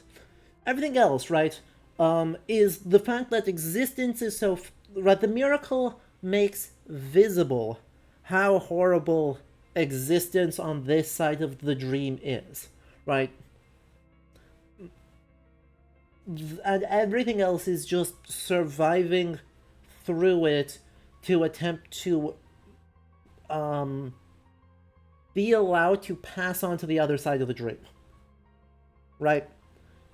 All of the fulfilling of other people's requests and suffering and taking that upon El Penitente is enabling other people to pass on. To get rid of this world is bad, is no good. Get the heck out of here. Go pass on. Now that being said, the dream, right?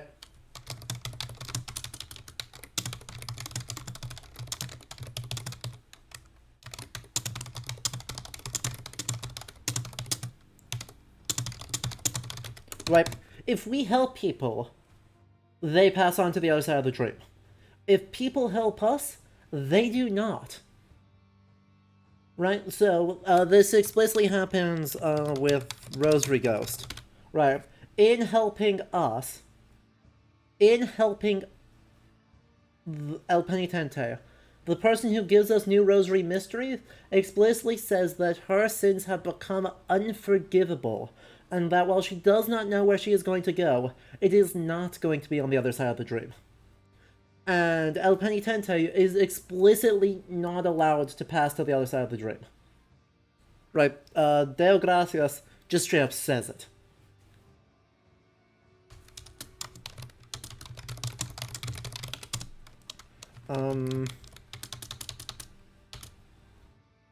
Boo. Yeah, yes.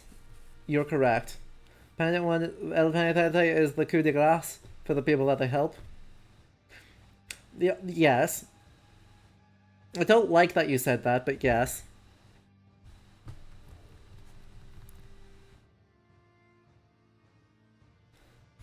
And so, right, it seems like the goal is basically right.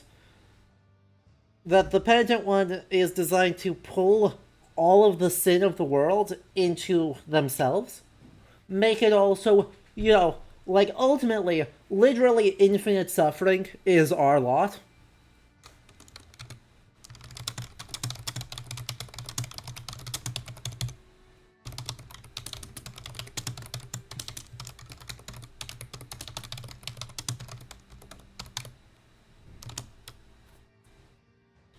Exactly.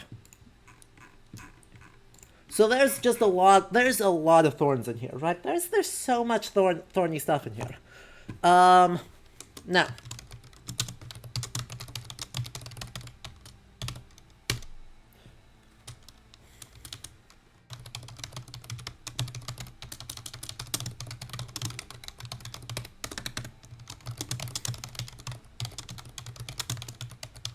Right, untangling this theology. Here's where I start critiquing the game.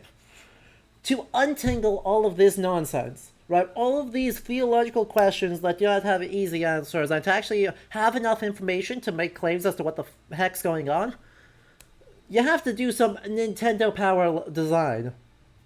Let me show you. This world is bad, get it while you can. Is Gnostic. It's also just Catholic, though. Like, that's like the fundamental premise of Christianity, is that the world is a place of sin, and through the grace of someone who performs mercy for us, we can be miraculously saved. Right? There's variations on this, and the exact nature of that causes several heresies. But, like, fundamentally, that's the promise of Christianity. Like, you don't need to bow into other places to do it. The disagreement between all, like, most Christian sects is not, is the world a bad place?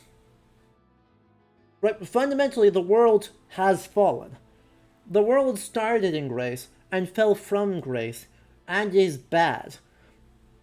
And so at some point, right, you do XYZ things, or you believe XYZ things, or you perceive the world as it truly is, you do Gnosticism or whatever that you want. So that when the world is unmade, it can be restored to a place of grace. And the idea that the world will someday be redeemed is the point of the crucifixion, right? The crucifixion is the promise that yes, existence is bad because the world has fallen, but it will not always be so.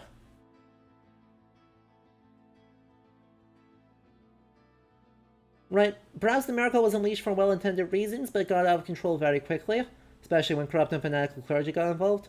Basically, an almost literal example that the road to hell is being paved with good intentions. The miracle may have had ill intent, but was still harmful and needed to end. Right? It's unclear, though, whether we end the miracle. Right? We fulfill the miracle, but at least in ending A, we don't end it.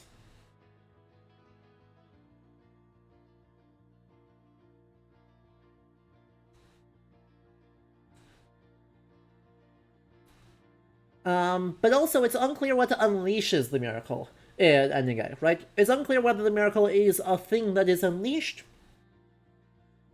or an entity that emerges. And here's where we're getting into, like, Nintendo Power Obscure. Let me give y'all an example of Nintendo Power Obscure. This is how you do Wounds of Eventide. So, first step.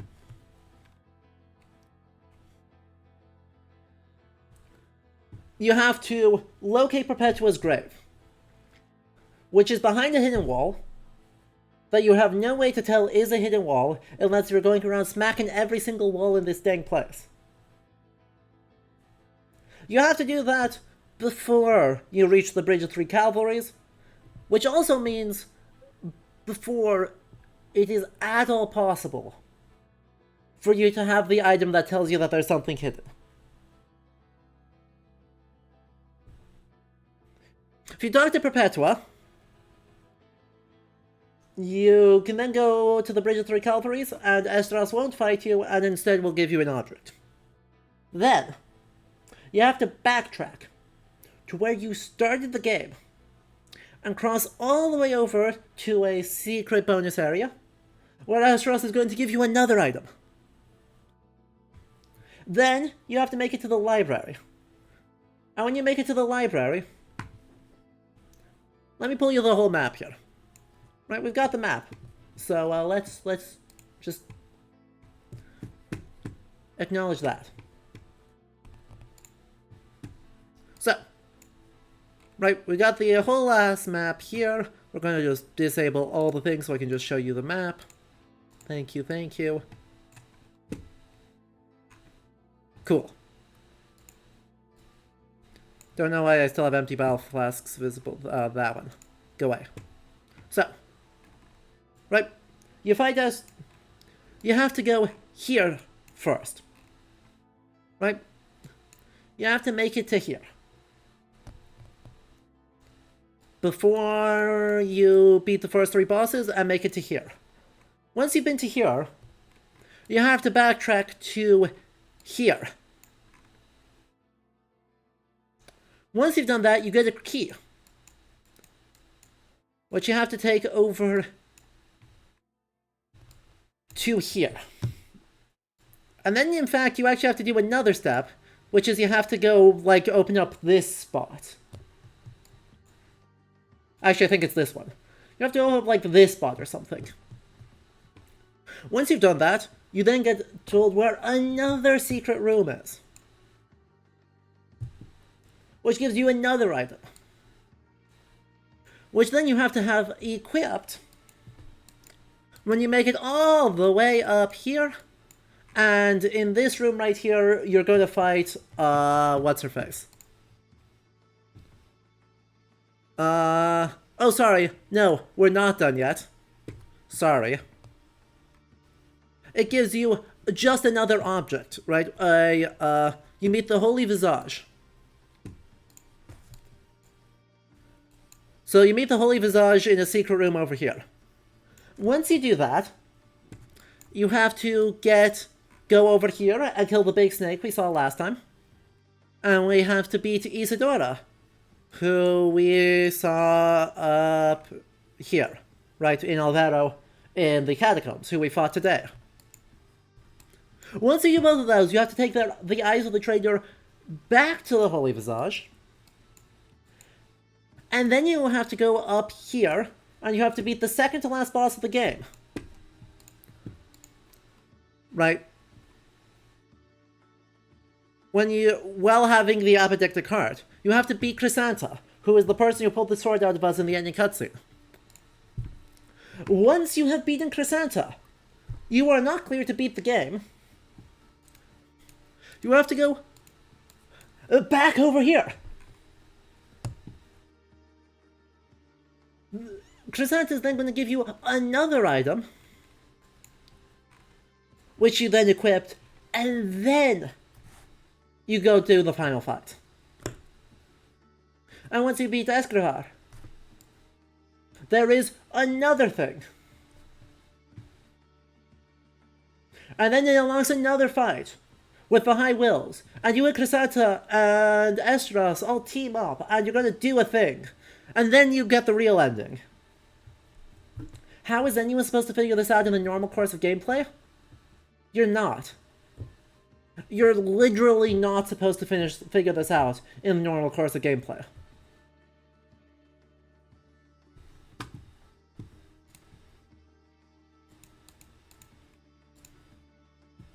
Oh yeah, also, if you don't have the Custody of Sin, i.e. do all 7 things, you do just get ending B anyway.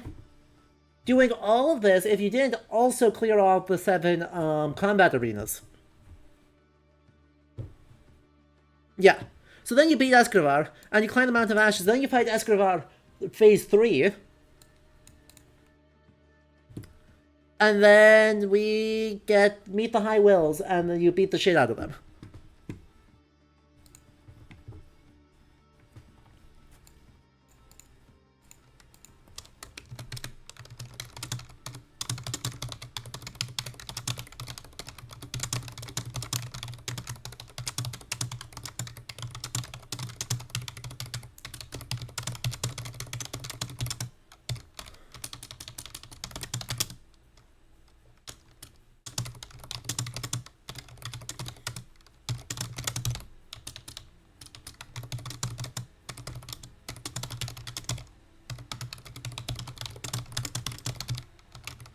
Metroidvanias love doing shit like this.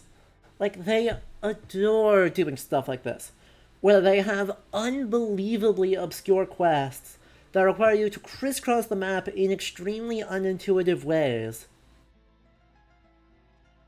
to get the MacGuffin that you need to get the real ending.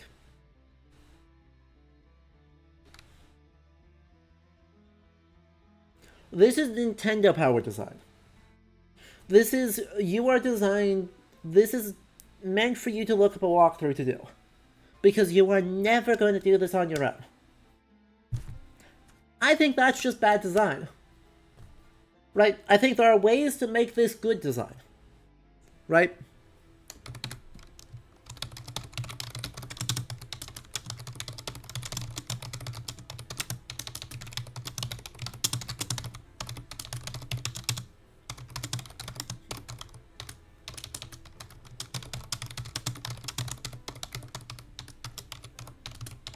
That's a V.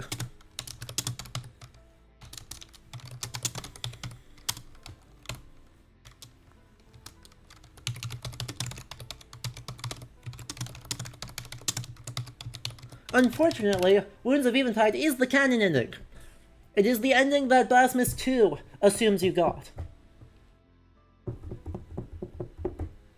So, yeah.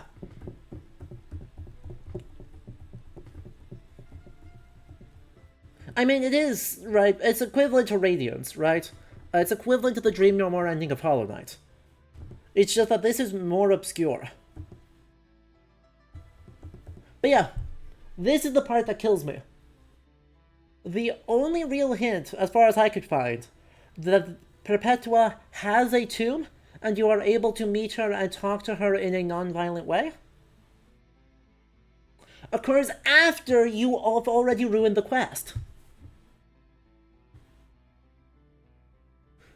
It occurs in an object you get from killing Estros. And if you kill Estros, the quest is done. You cannot complete it. It doesn't work.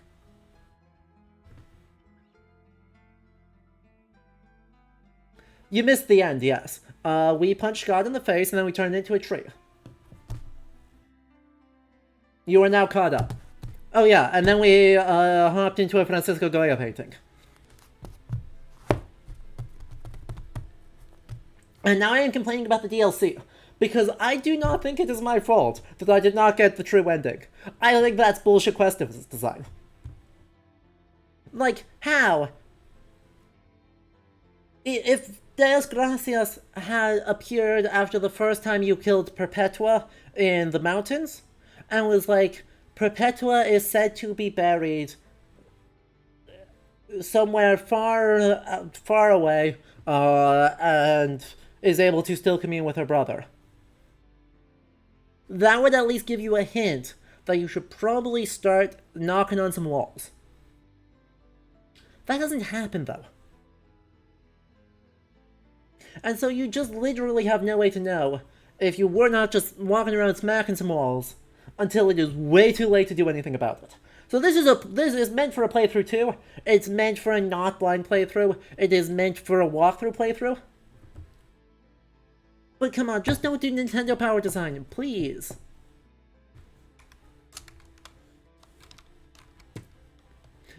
Unfortunately, I think,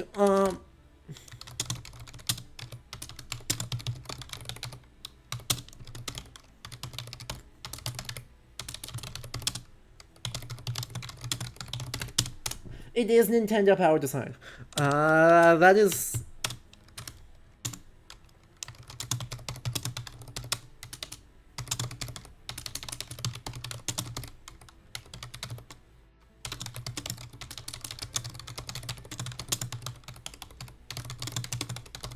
This is the other thing, right? The thing that the world is missing to me is just more lines. This is a thing I hope we see in Blasphemous 2, is just everyone gets more lines. That we get more, like, actually stated theology. And more, like, fully fleshed out folktales. We get a lot of fragments, right? Metroidvanias these days love having fragmentary stories. The idea that there is all of this world building, all of this information, all of this stuff that has been passed down in fragmentary forms, and that is the lore. The lore exists in fragments. We're going to call that mossbag design.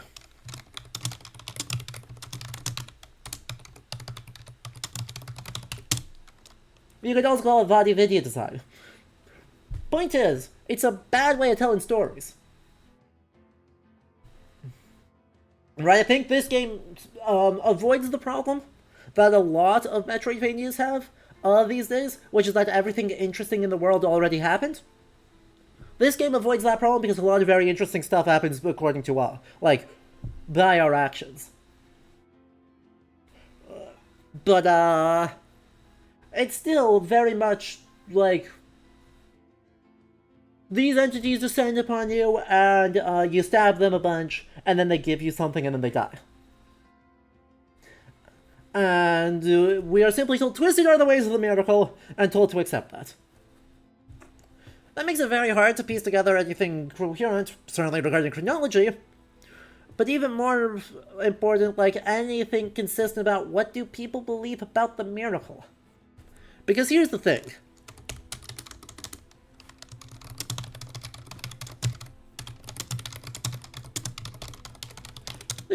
doesn't care about chronology. It doesn't care about when stuff happened. It cares about that stuff happened, but it all just happened a while ago.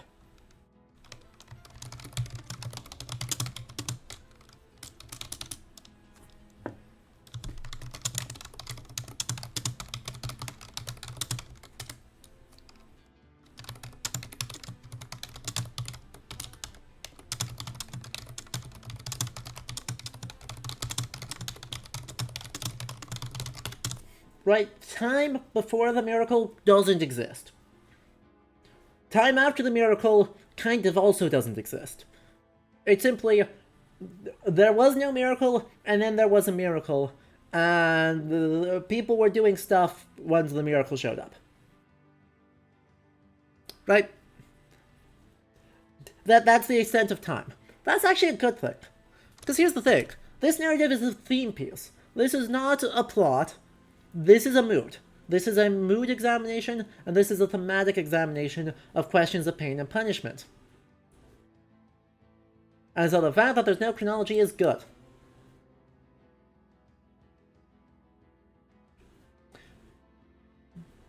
But the theme is too fragmentary, right? They left all of their actually interesting perspectives on the themes just a tiny bit too fragmentary for my taste.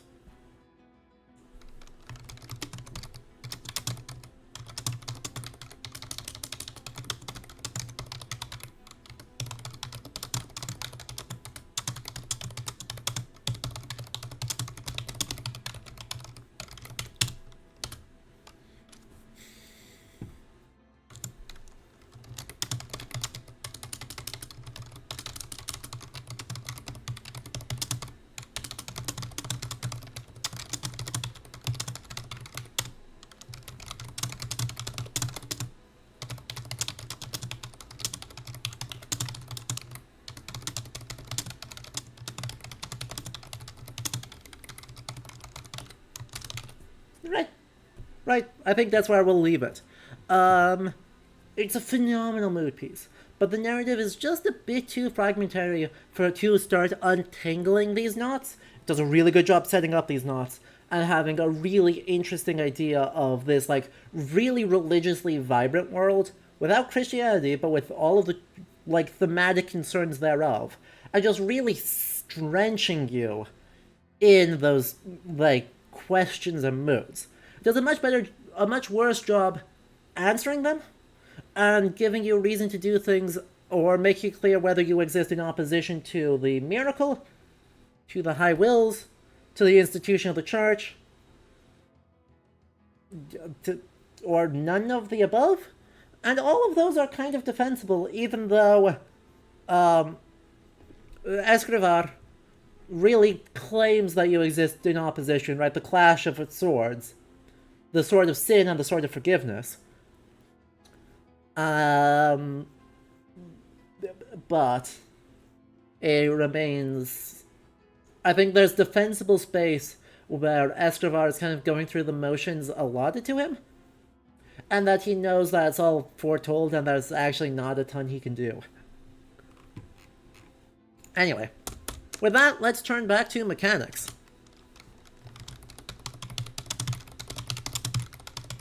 Violence, violence, violence, right? The mechanics are 100% violence.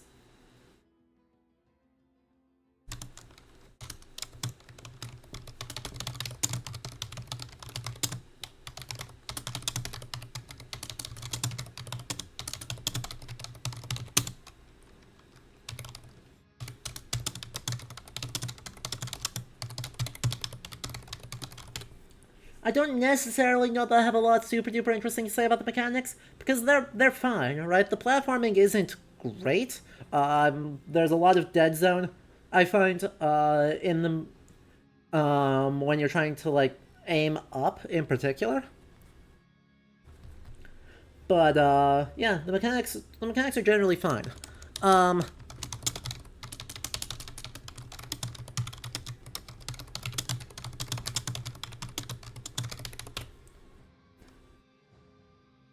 It wasn't a double jump, it was a make giant trees grow out of the walls to let you use your other mechanics. It was the 3 gnarled tongues. Which, was not what I was expecting. I'll give it that one. I think I would have preferred the double jump, but, you know, fair enough. That being said, only having 3 relic slots is just boneheaded. Like, only having the ability to have 1 heart in Mea Culpa, totally fine. The ability to only have up to 7 rosary beads, right, the equivalent of Dark Souls rings, totally fine. The fact that you can only have 3 of your movement relics equipped at a time, dumb. Don't do that.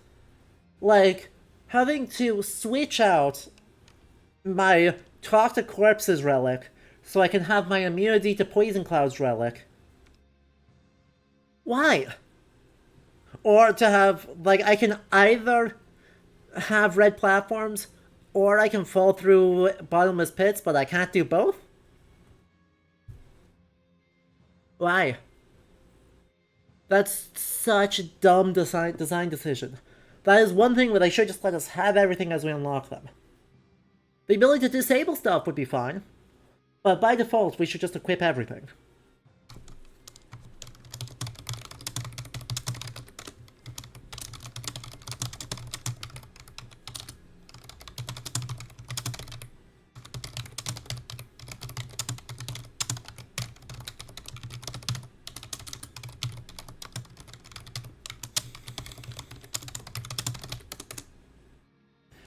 It's a slot issue. If you just had 7 relic slots instead of 3, the problem would be solved.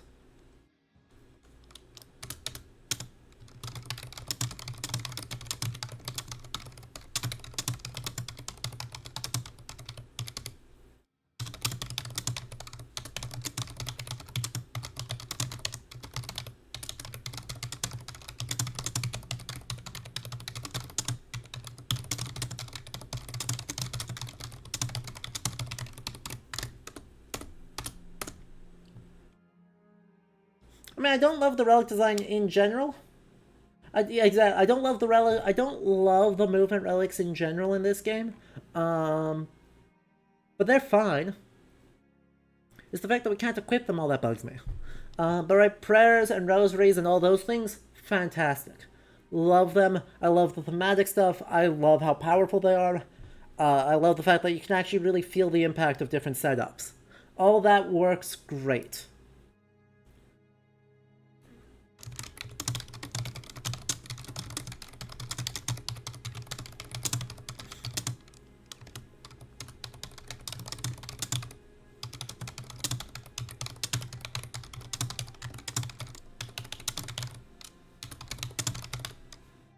Right, I'm gonna just throw that one out there.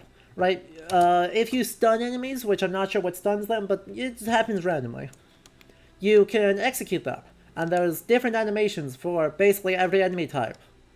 For the El Penitente brutally murdering them. And yeah. I don't know what it does beyond the dark fantasy part, right? Insofar as the core fantasy has a slot of being macabre, big, gory, brutal pixel animation definitely leans that direction.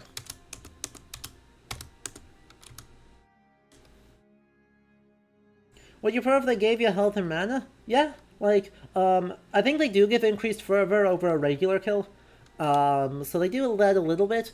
In general, though, I'm just not sure, like, how does this add into these?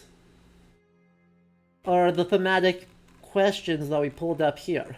Like, what does it do beyond being a thing that has satisfaction in its own right?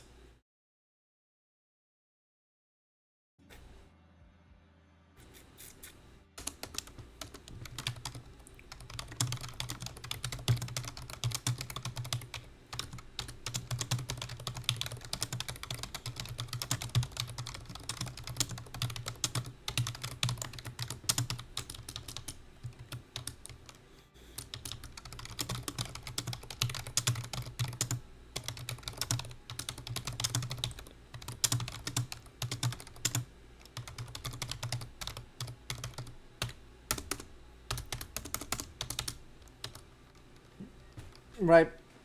And then this is the other one, right? The pre-ideas get upgraded as you give tithes, but there's no communication as to when you hit different thresholds, or how close you are to thresholds, or what threshold is next. There's too much. This game loves its obscurity, right? The idea that you'll organically uncover the benefit you are having in the world as you do it. And it's like, I don't love that. Just tell me so I know that it's actually worth investing in. Like, yes, we want you to do model virtuous behavior. But if you're going to be giving me rewards beyond you do it because it's good virtuous behavior, give me a hint that there's another reward coming. Right, I think for the first one, it should absolutely just be, you give tithes, you organically uncover something. Once you've gotten some reward, someone should show up and be like, there is more to come, keep giving. Right? Giving us that feedback of, oh yeah, you've helped out the town, but there still is more to come. We wish to venerate you more, and can only do so thanks to your generous funding. That might give you a hint that, oh yeah, the pre-ideas are gonna still, like, get upgraded. And, yeah, tithes cap out at 50,000 Tears of Atonement. Given. There is no communication that that's how much you do that. Right, a lot of games that do the donation thing have one reward, which is giving you fervor, right? That was reward 1. You give enough, pre-ideas now fill your fervor bar. It took me googling it to realize that there were 3 more rewards on the way, and that one of them was the thing I was complaining about not having, because all of the nonsense backtracking is only easy to do if you can warp. And you need 30,000 Tears of Atonements donated into the town. Just, right, as far as I can tell, throw it away. And move on. It's not that it's bad design, right? I think the idea that their continued investment in the town is good, that makes a lot of thematic sense, and that helps justify the veneration of El Penitente after the game's end. That all is really cohesive. I just want a little bit more transparency.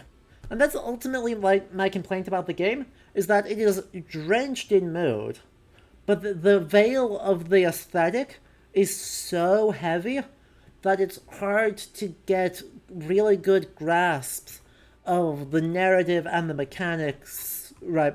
How all that builds into the historical design of the game beyond just this, right? The aesthetics are so easy to spot the historical influence on. The narrative and the mechanics are so hard to spot the historical influence on.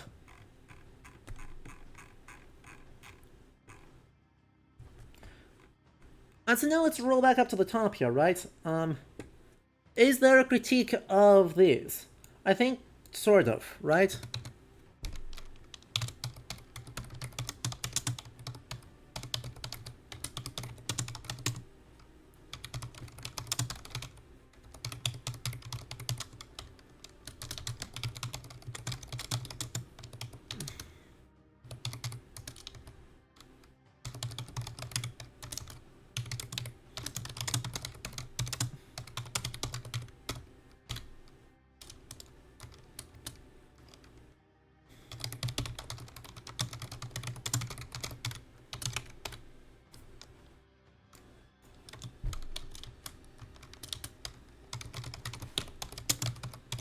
Well, I think there is a genuine belief here, right? This is not an anti-religious game, not by any means. But there is genuine belief in the act of penitence, and in the power that can have in a world that often is not very fair. But really, I think this is what it succeeds on most effectively, right? I think the real historical value on this is as a mood piece. And specifically, a mood piece that is really focused on the beliefs and material culture of southern Spain and of the Spanish Baroque. Right? It executes on a lot of the other things fine. Oh yeah, critique of glorification. True.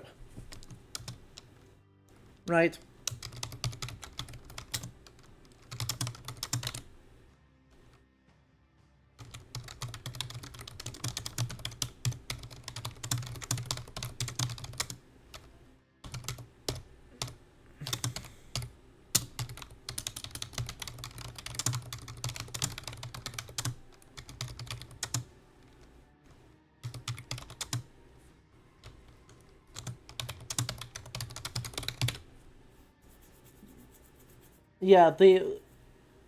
Yeah, Socorro or whoever it was, I can't remember if it's Socorro or Soroko.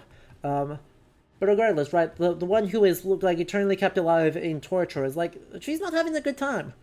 And we fulfilling the sin she took on, right, by killing the three of the Anointed Legion that she was protecting, genuinely gave her peace. And right, I guess that's where an important thing comes in, right? The fact that when we kill bosses, right, killing bosses doesn't feel good, but for the most part, this is framed as giving them rest, right? It cites the Latin Mass for the Requiem, right? Requiem aeternam dona eis Domine. Grant us eternal rest. And so, right, the awakening, interestingly, right, it's a weird inversion, right? The rest is the awakening from the dream, right? The passing on to the other side. As an act of awakening, but an act of rest at the same time. So it's like this really... I don't know how to untangle the ideas of sleep and dreams in this game, but there is something genuinely, like, present about the idea that committing egregious violence is an act of peace-giving and an act of rest-giving, and therefore an act of mercy. And so this act of, like, passing on is, I think, really, really interesting and really, really important. This game ever have a shot to just getting a vacation from hell? No. There is no Navigatio Brendani and Judas getting a vacation from hell in this game. There's no vacation. There's no having escape. There is the eternal rest, and there is the eternal suffering, and that's pretty much it. But yeah, I don't really know where to end this idea, but I think there is something to be said on just the ending. Right, I'm so excited for Blasphemous 2. Right? Like, I'm so excited for Blasphemous 2. I think there's a lot of potential here to kind of pull some of these threads together and to just sit, right? Give us a little bit more meditation on what does all of this mean. And in a world that, the real world is not doing so hot right now. And the idea of this meditation of sin and guilt, but also this core hope that I think does shine through in the game. This sense of pride and accomplishment, lol, in overcoming adversity, but also the idea that is, like, fundamentally redemptive and achieves some positive outcome in this world is, I think, like, actually a really positive message for what is often a very dark and very gory aesthetic. And I think speaks a lot to the core success of this game and why various people have called it the best portrayal of Christianity in video games, despite there being no crucifixes or Jesus. Right? It understands the grief and joy of Christianity itself, and does a really good job on constructing a mood piece centered on that question. And so I really want to see them lean into that more and have more interesting thematic conversations. honestly, having a protagonist who speaks might be a really good thing. I think it might be a really good thing. I don't know if we'll get it, but I'd love to get, like, some, like, real meditative relationship on this. Just give us a lot more. So where are they going from here? You know, that's a great question.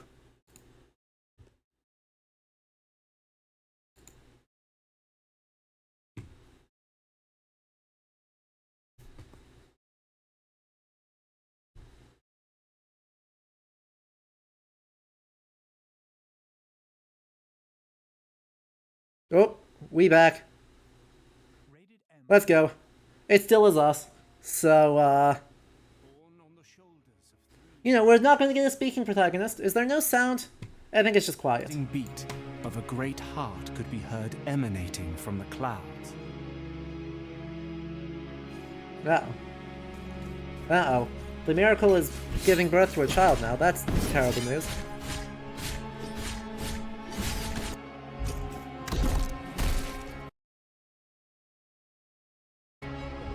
For the miracle was about to give birth to a child.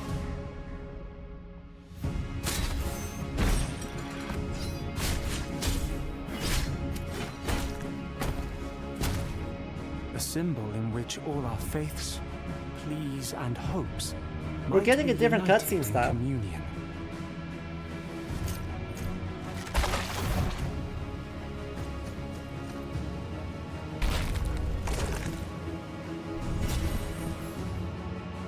Coming out August 24th. So we don't have a long time to wait. The trailer certainly suggests more of the same. Has been But you know, my penance. a couple of weeks here, and we'll be hopping right into Blasphemous 2.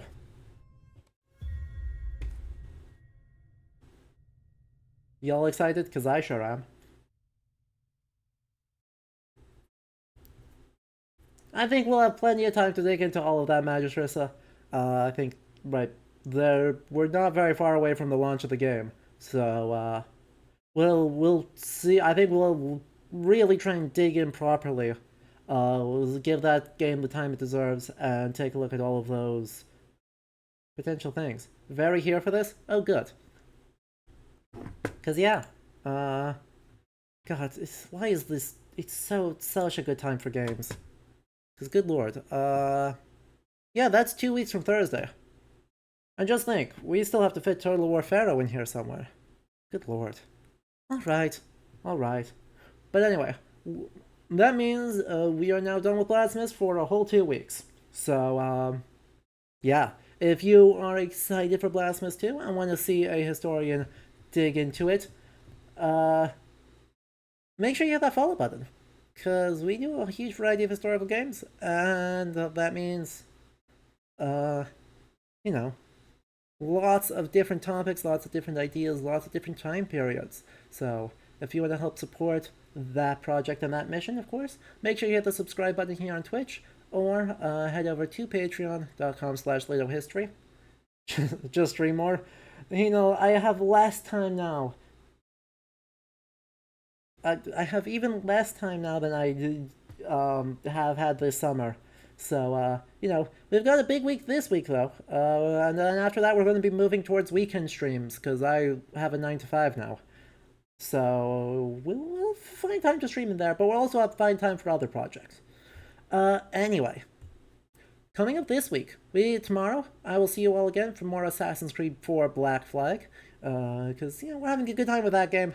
That game kind of rules. We'll have more sea shanties, and continue pressing on with the main story with the attempts at a general pardon for pirates, a historical event in 1718 that went totally well and definitely ended Caribbean piracy. And then on Thursday, we've got a musical coming out. We've got a musical coming out. That's also a video game. That's also a Greek mythology musical.